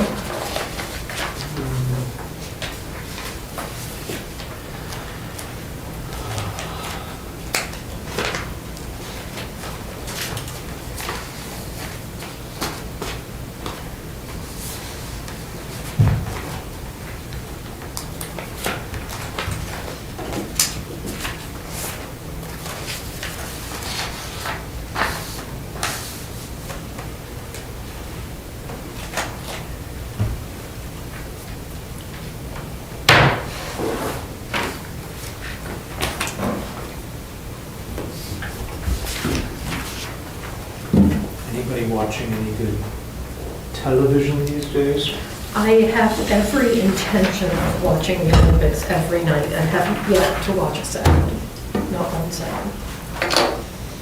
You better get on that.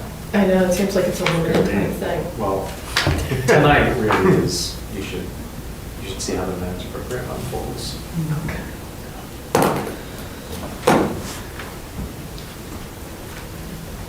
We have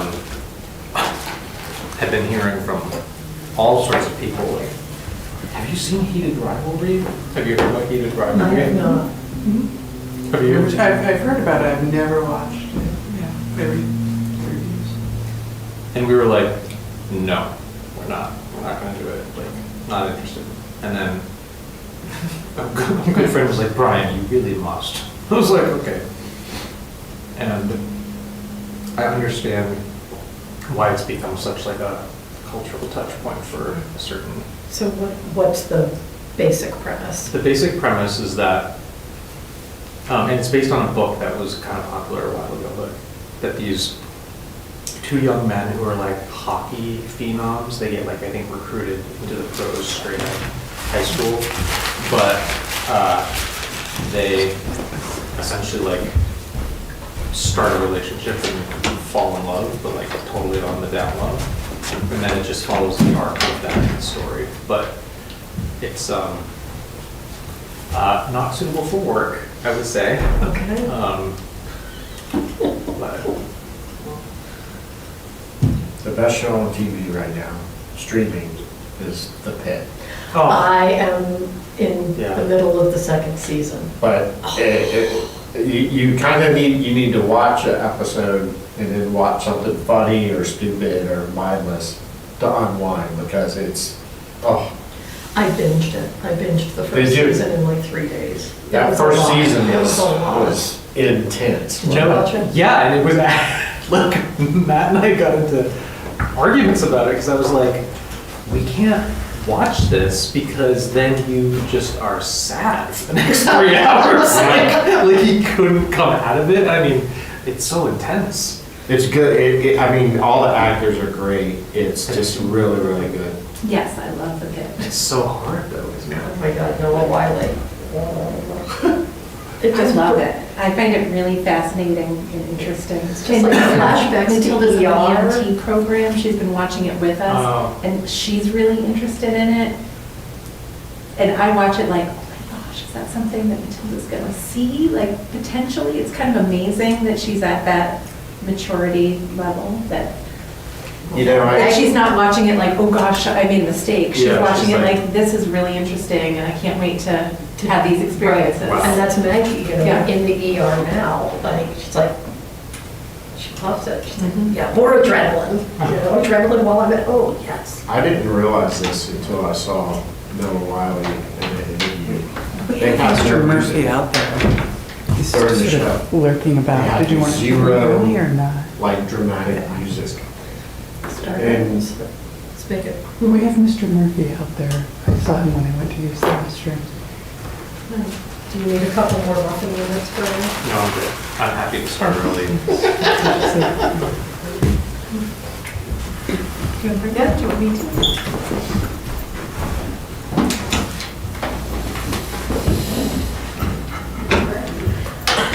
It's hard to gauge how long any particular candidate's going to be, with the same questions.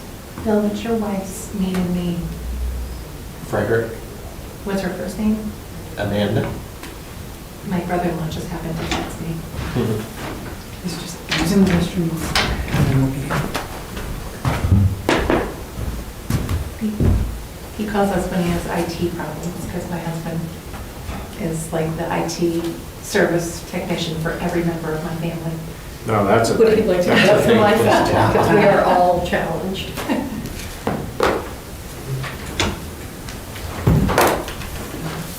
Hello. How you doing?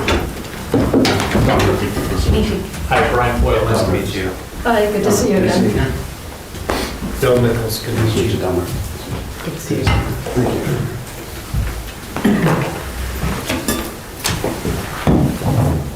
Well, thank you for being a little early. Oh, no, anytime.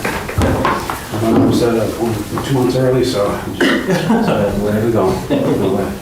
All right, well, I did just want to let you know that this is being live streamed. There is a camera behind you. Okay, Over there. I appreciate the. All right, so I wanted to let you know, we have all received the initial feedback from your references, and everything was absolutely exemplary. So we've all had a chance to review that. Thank you. And this is going to be a similar format to the last interview, in that we will each be asking questions, and the same questions are being asked of all of the candidates. Okay. There are fewer questions this time. There are 12 questions, but we're allocating the same 45 minutes for answers. So we're hoping that you have robust answers. And we will also be engaging in more back and forth dialogue with follow-up questions this time. Understood. We are going to provide you with copies of the questions so that you can refer to them. All right, thank you. Seems like that would be helpful. And at this point, we invite you to make an opening statement to introduce yourself.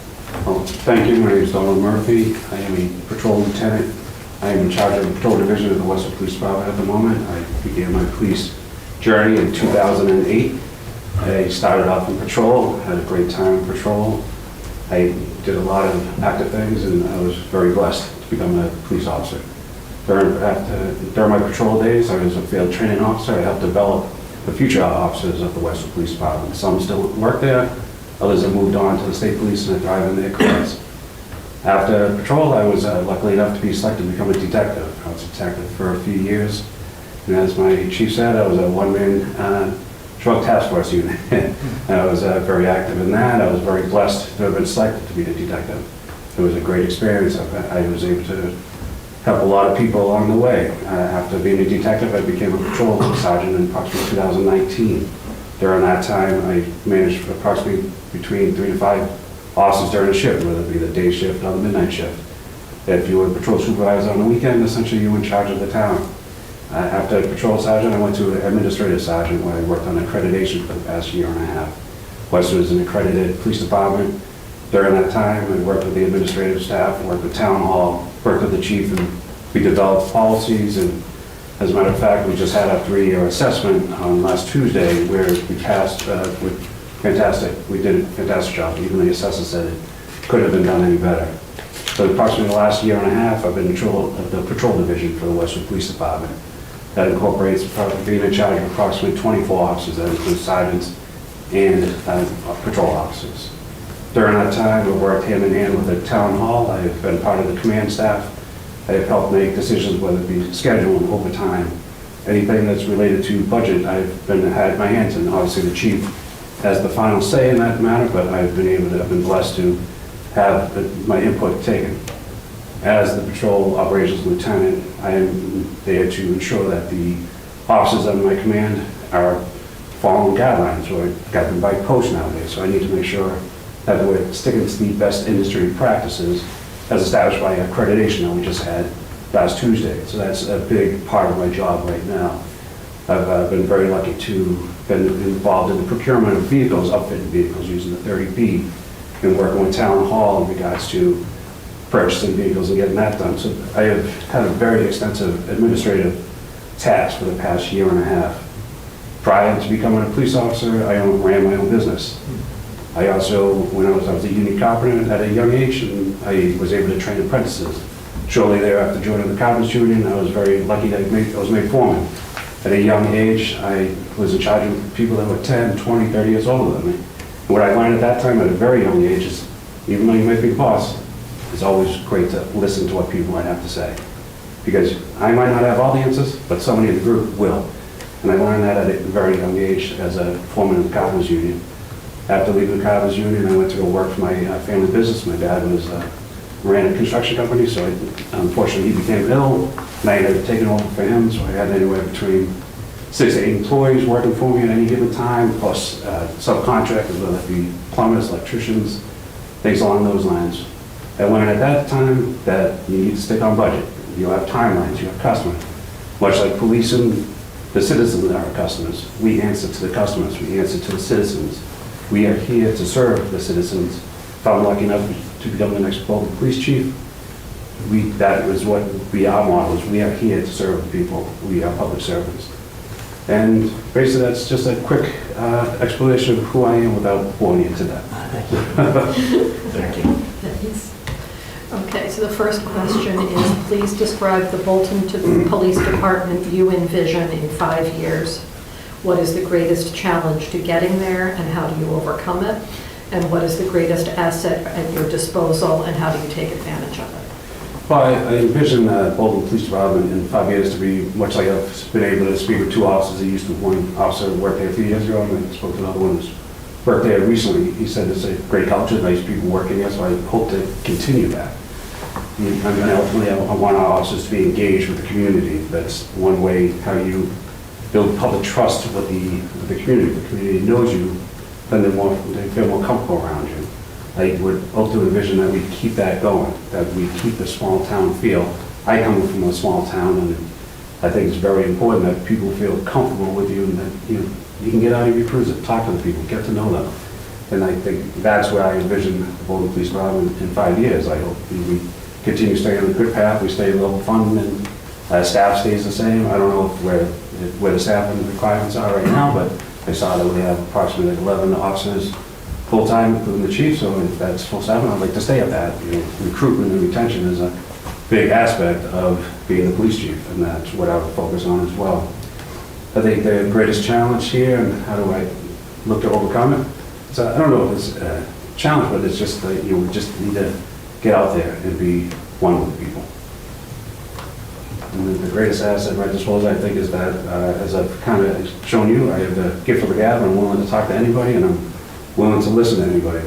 My door will be open. If the citizens have any complaints, or if they have any questions or concerns, I'll be more than willing to listen to them and, see what they have to say. Thank you. So as you know, Bolton's a small residential community, and with that, there's high visibility for leadership decisions. So what aspects of that environment would you find most challenging, and then which aspects actually align with how you prefer to lead? I mean, Westwood isn't like a huge community either, and we're very visible, we're out there, and I think that leadership starts at the top when you get out there, you get into the community, you go to the parades, go to the town events, go to the select board meetings, things like that. And if people out there, they're seeing the police chief at these events, I think that shows that this person is engaged in the community. He wants to be part of that community. I think that's one way that you can show the high visibility of leadership. And once again, I know we had talked about this prior, but the town administrator does a monthly coffee meet and greet. I'd be willing to go out in that. There you already have a friendly face. And I'd be willing to be that second friendly face and get out in the community, be highly visible. As far as making decisions, that's how I lead right now. I get out there and I'm not afraid to go out in public and make decisions as a patrol operations commander. Great, thank you. Bolton is a small town where residents expect visibility, accessibility, and personal relationships with their police officers. Given that dynamic, how would you structure community engagement and transparency in your first year? Please provide specific examples of program, communication channels, or initiatives you have used before or would implement here. Explain how you would measure their effectiveness. I mean, to go back, community policing is a huge part of policing. It's one of the 6 pillars of the 21st century model of policing brought forth by the Obama administration. We need to be part of the community. We need the community to help solve crimes. If we're all working together, then we will all have a vested interest in making sure crimes are solved and we're getting the positive outcome that we're looking for. I think that transparency that's just what it is. Like, be open with people, be honest with people. The minute you lose honesty with the public, then you lose trust, and losing trust is unacceptable in policing. We need the public to be able to depend on us. There's essentially like a social contract that the public gives away certain freedoms to a government agency for the protection of the social order. We need to protect that social order. We need to make sure that we are on top of being transparent, being honest, and having our officers out there. Communications channels could be as simple as something as a Facebook page, or going to the schools and talking to the school kids at the schools, talking to the principals, trying to just figure out different ways to just get out in the public and meet them. You can start at a young age with a student school resource officer. You can do a touch truck. You can do an open house. There's many different ways that you can get out there and meet the people. The main thing is getting out there and communicating with them. Thank you. And just to follow up the end of Bill's question, how would you measure the effectiveness of your efforts? I mean, ultimately, if people feel comfortable from walking down the street or just driving by and people are waving to me, I think that's how we measure the effectiveness of the outreach program that we're doing. I just stated at the last meeting that it costs you nothing to get out of a cruiser and interact with people, whether that be kids doing a lemonade stand or kids doing a car wash.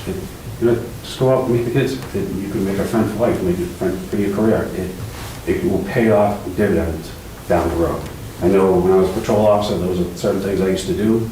And when I became a detective, and if I needed information, those kids that I met at a young age, it was amazing how much information I got because you showed respect and treated them with respect at a young age. And that's where the student resource officer comes in. You build that rapport as a young kid and it just keeps going. Like to this day, I'm out of high school almost 30 years. I don't want to age myself, but I still look at my student and my school resource officer as like a mentor. I still think of him like as that person. He was just that instrumental in my life. So I hope that would be the same here. And in the grand scheme of things, we're all school resource officers. We all should be interacting with the kids.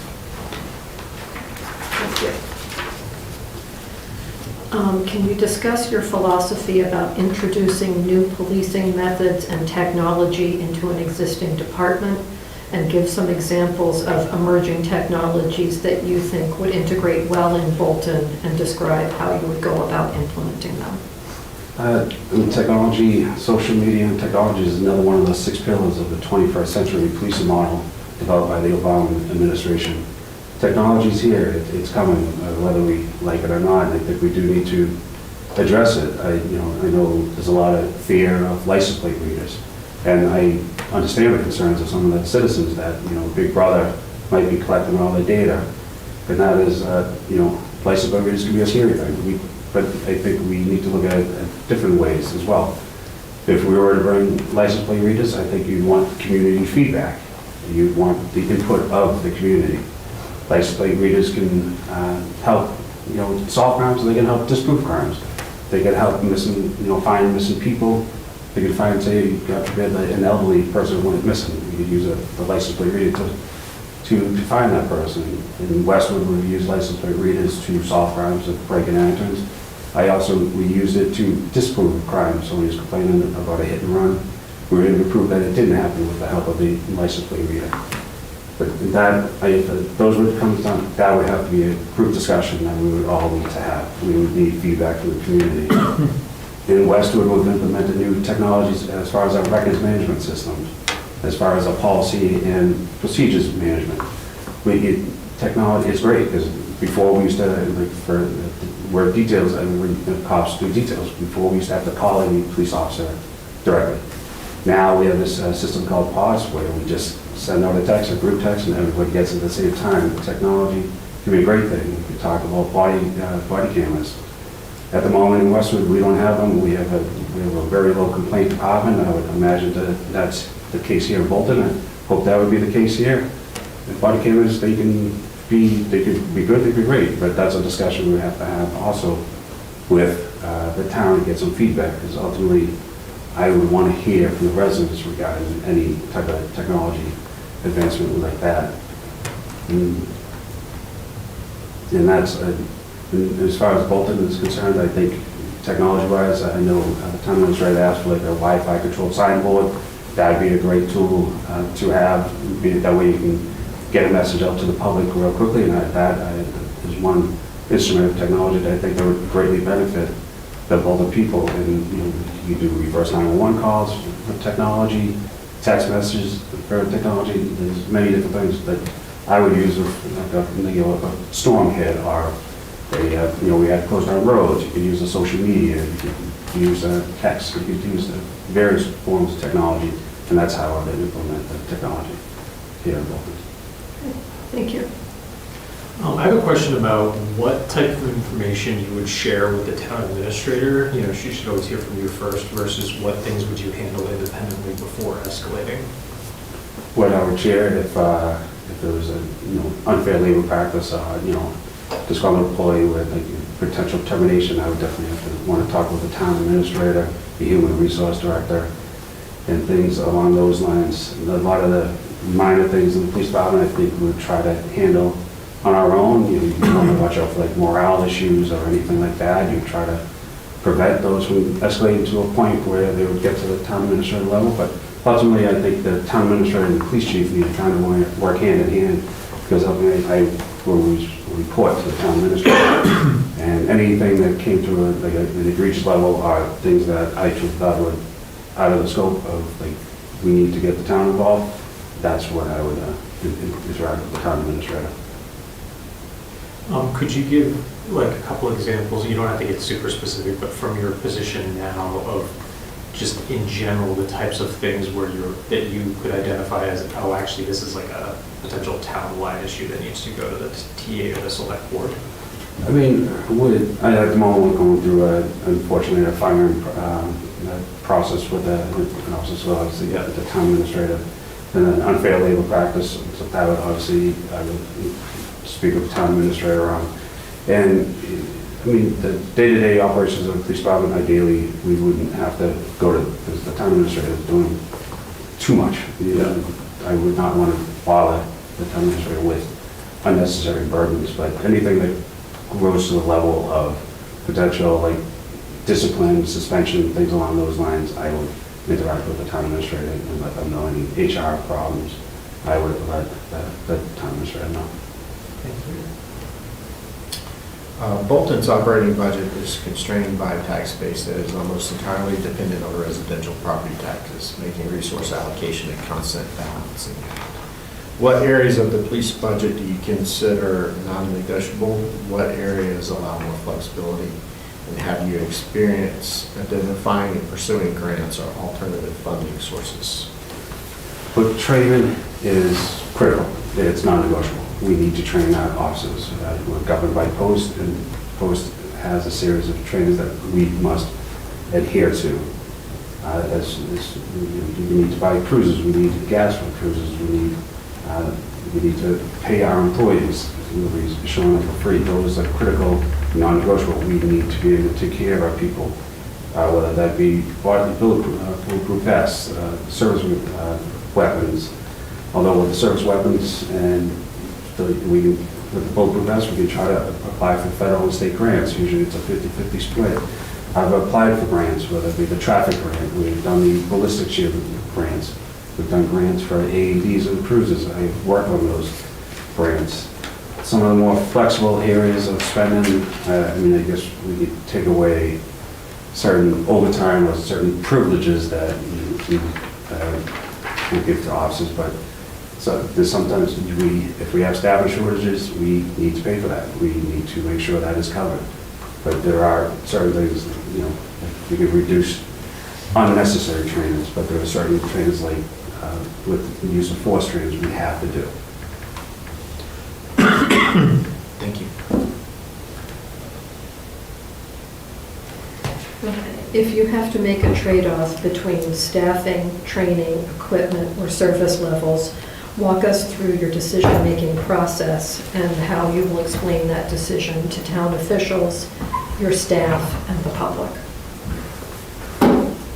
I would imagine there's a staffing minimum in Bolton. There is in Westwood. We have to have 4 officers on at every shift. So staffing is essentially, we need to make sure we are protecting the citizens of Bolton appropriately and to the level of care that we can. Training, there's certain things that you have to train on, the use of force, the CPR every year, things along those things done by post, that can be non-negotiable.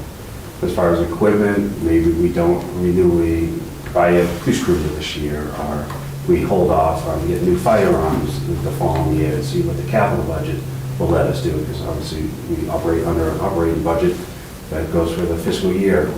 There's service levels, I would not want to cut down service levels if we can avoid that.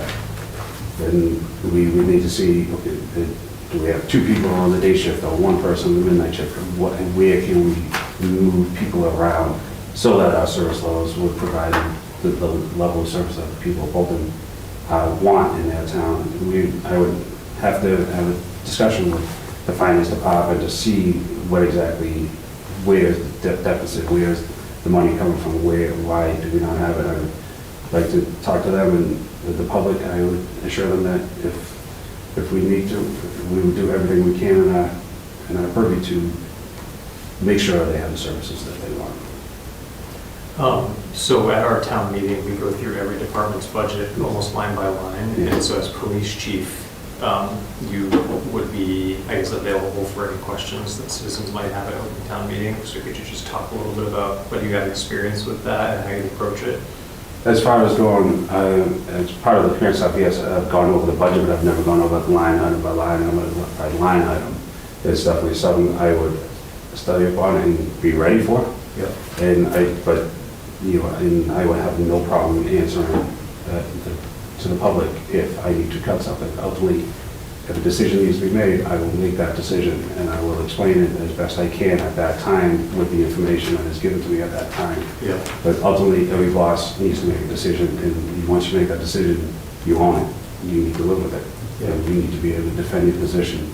But without seeing in your budget, I know from my research, I saw you had a $1.8 million budget for the fiscal year 26. I don't know what it's going to look like for the fiscal year 27. But without actually seeing that line item by line, I couldn't give you a articulate answer as to exactly what I could cut. I know like Westwood, we have a $5.7 million budget, and I've seen some of that, but I just don't know the exact resources that you have. But I would definitely be happy to have a conversation with anybody, and we can go over that and go over with the finance department and see exactly what we can cut. Yeah. Okay, thank you. Thanks. How do you view the role of the department in working with students, school administrators, teachers, and parents to foster a safe and supportive and healthy environment for our students? So I did see that we have a school resource officer, Officer McCarthy, and I believe that one of the reserve officers is a school resource officer. I mean, personally, I think the school resource officer, it should be more of like a philosophy than like a program. Like everybody in this department can be a school resource officer. Everybody can stop by the regional high school and see the kids. You can, in one way or the other, you can always make a connection with kids at the school. Where some kids might like hockey, well, an officer might like hockey. Somebody might like baseball, an officer might like baseball.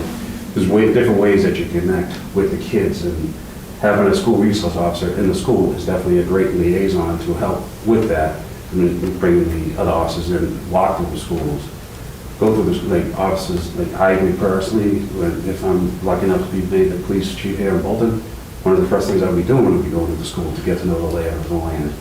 We have done training at the high school in Westwood. We did this back in December 2024, where we brought all the officers in, we did training, and that way we got to know the high school. It's not the high school I went to in Westwood, so it's a new one, but you need to know. But also walking through the schools, if the kids see you, now you can become officer friendly. Now they see the uniform and a face instead of just a uniform. You can go to the ball games in town. That's a great way. I used to do that at Morrison Field in Westwood when I was working at 311. Just stop by and just watch a baseball game. You know, I grew up playing t-ball at that field, and then people come to me and say, okay, yeah, it's okay. I'm just watching the kids, watching the game. That's another way that we foster a safe environment for the kids, and the parents actually look at it like, oh wow, it's like this officer cares. And that's a way that you can foster a safe environment for the students. And the teachers, it's instrumental if you get to know some of the teachers in the school. So I believe we have the Sawyer School and the regional high school. It's a way to get to know the people in town, the people that you serve. Ultimately, we have public servants. We're here to serve the people that live in town, people that cut through the town, people that live and work in the town. And that's our role as the police officers here in Westwood, Bolton. But ultimately, it is a philosophy that we all need to accept, that we are all going to be the school resource officers. Thank you. Follow up? How would you assess morale in the department during your first few months, and what specific steps would you take to address morale, particularly if you were selected over an internal candidate? So, I mean, obviously, I don't know everybody at this department. I've talked to 2 people that have worked there, and it seems like there's a lot of good people that work here. I would assess morale in certain little things, whether people are showing up disheveled, whether their reports are short, or if they're just doing the bare minimum. That's a telltale sign. If they're showing up like unshaved, and that's a telltale sign that maybe something's going on. Maybe it could be more like low morale. Another thing it could be is maybe something's happening outside of work. Yep. It could be a mental, everybody has stresses in their lives, whether it's internal or external. It could be a coworker, it could be, marital stress, it could be financial stress, it could be something that they saw on the job. Mental health and wellness is paramount as a police chief. You need to make sure you take care of the people that work for you and with you. It's an unfortunate fact that more police officers die of suicide than felonious assaults and motor vehicle accidents. That's something that we can actually work on. If that's part of the morale problem, then let's try to get it at the forefront rather than down the road. Yep. But mental health and wellness is another one of those 6 pillars of the 21st century model of policing developed by the Obama administration. It's one of those pillars because it's a real thing. And the best way you can do as a police chief, I'll lead by example. I would not ask anybody to do anything that I'm not willing to do. Through my years as a police officer, I have done everything. I thoroughly love the job. I'm going to be the first one through the door, but if we need be. I would not tell anybody to do anything that I wasn't willing to do. Hopefully that will help with the morale, and people will see that. The people will see that I truly love this job. Great, thank you. Department culture and retention are critical. What concrete strategies would you implement in your first 90 days as chief to foster healthy department culture and support retention? Please give us specific actions you would take immediately and describe how you would balance holding officers accountable to professional standards while simultaneously creating an environment where officers feel valued, heard, and motivated to stay. I'll hit the accountable to professional standards first, just due to the fact that I just did the accreditation, the reassessment for the Westwood Police Department. We are all governed by the post. We all need to be up to date with the industry's best practices, and that's what we implemented in Westwood with reviewing all of our policies, bringing them up to date with post. And I think ultimately, if we establish that, and that's just the way we need to live by, then people will accept that. But if you are changing policies, I'm not coming into Bolton PD to reinvent the wheel. That is not what I'm trying to do. I am trying to come in, see what's working, what's not working, talk to the employees, talk to them one-on-one. But ultimately, if we are going to change policies, I'd like to have their feedback, and that's one way that, potentially people will feel happy that they had a vested interest in the policies that are being put forth with. As far as retention starts at selection. Retention starts at the person you hire. Like, do you want to hire a person that is a local person, a person who has, family in the community, maybe family, community, they grew up the next town over. I don't think you necessarily want to get a person who's coming from New York City and wants to, be out there kicking in doors and things like that. You want to put a round peg in a round hole. Try it. I think that's a big part of recruitment, is finding the right person to actually hire. It costs a lot of money for the town to go through the hiring process, and you want to try to make the right decision. Can't do that all the time, but if you try that at the beginning, then I think you'll have a better success of the recruitment and retention. Another way to keep people here is, and we implemented this in Westwood, is a career path rotation, where somebody, might be selected to be detective, and then 6 years later, they'll get rotated out of detectives, and now somebody else has a shot. School resource officer, they go in for maybe 6 years, and then you rotate somebody else within the schools. That's another way for recruitment and retention. You could also, I know there's an area tactical team. You could maybe see if some of the officers want to join that. It keeps them interested in the profession. And if we do have somebody attached to that team, honestly, it only benefits us, because we're getting free training for one of our officers. And heaven forbid something to happen in this town, well, we have an officer part of the tactical team and has been trained and is willing to, if I show up on the team and I don't have that tactical training, but that officer does, I'm more than willing to admit, like, you have the expertise. I might be the chief, but you got to be willing to listen to the people that work for you. And that person, that would be greatly benefit the department and help with morale with the officers.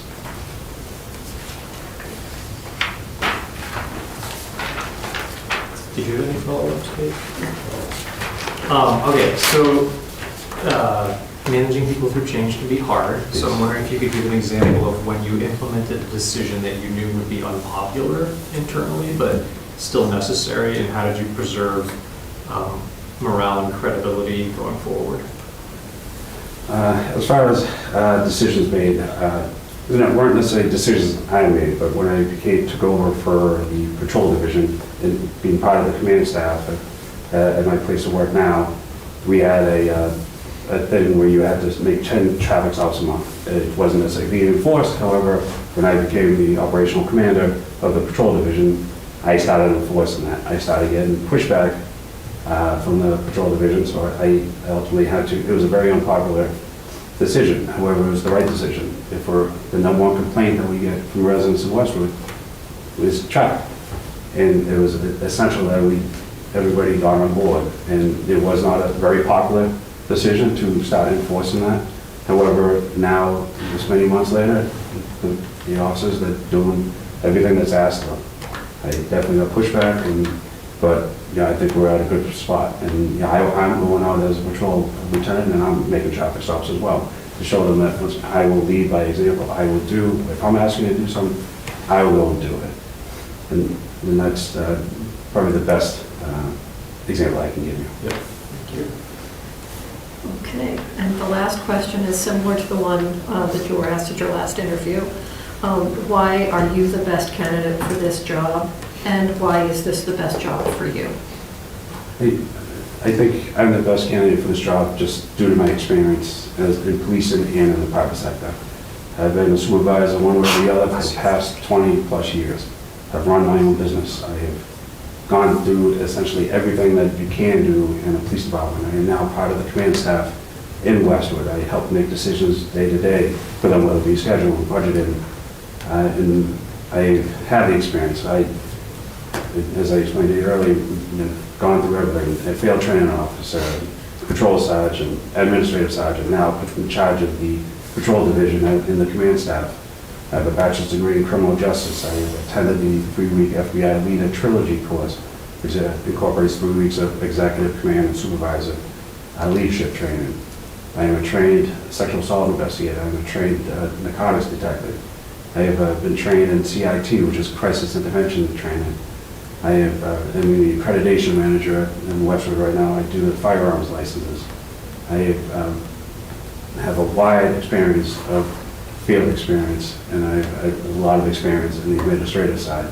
I've run a business, I've worked with timelines, I've worked with budgets, I've managed people. I have done essentially everything that I think you can to be prepared for this job. I don't think anybody is 100% prepared to take this job, but I think I have done everything that I can to this point. Why do I think Bolton is a great fit for me? I grew up in a small town. My parents come from a small town, and I am. This is me. This is who I am. And it's going to be a hard decision to leave West because that's the town I grew up in. That's the town I have family in. But I think this is the right time and this is the right town for me to start. Okay. Any follow-up?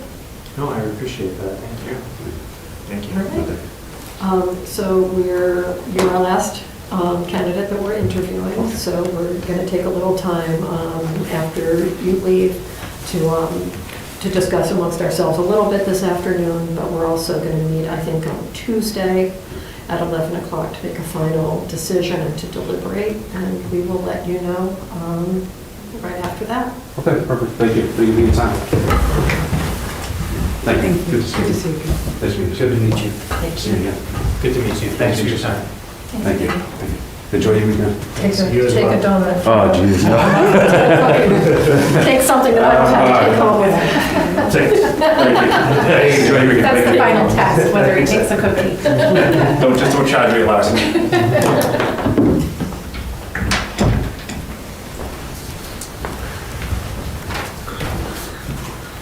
Okay. Well, before we talk about anything, there is a long list of people that I would really like to publicly thank again. First of all, Marie and Jenny for all of your work, just putting all of this together and helping us keep track of all the information, because there's a lot of it. Thank you again to everyone who served on the police chief search committee. That was a lot of dedicated time. And I think they put a lot of effort into discussing all of the different candidates. We had 15 people apply. There were 6 people who were interviewed, and it was narrowed down to the final 3 that was presented to the select board. I think the search committee did a great job of putting together qualified candidates. Thank you to former Chief Vin Alfano for his work as a consultant, both to the search committee, working with Marie, and also advising us. A huge thanks to all the candidates who were willing to put their names out there. Everyone was well qualified, and it was a pleasure to be able to review your applications. Thank you to the finalists who came in. Speaking only for myself, I think all 3 are incredibly well qualified individuals, and it's going to be a very difficult decision.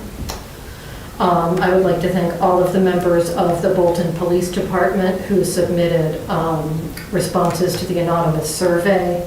That really gave a lot of guidance for the search committee, and I think also for the select board in terms of what issues are important for the police department as we consider our decision in selecting a chief. And finally, I would also like to thank Interim Chief Kim Barry for her very solid interim leadership of the department. So thanks to all. And the next thing that we're going to do today is just have a general discussion, I think, of what we're looking for as we deliberate next Tuesday on the final selection of the chief. Speaking for myself, I think everyone that we heard from today is qualified to serve as police chief of Bolton. I think they have the experience, I think they have the leadership experience. I think they have the appropriate credentials. So from my perspective, it comes down to who's the right fit for Bolton. So that's sort of, those are my initial thoughts. You guys have thoughts you'd like to add? Yeah, I agree. All 3 are great candidates, and I think all 3 can do the work of police chief. What it comes down to me is a cultural fit, community policing, and also working within budgetary constraints are the three areas that I am most focused on.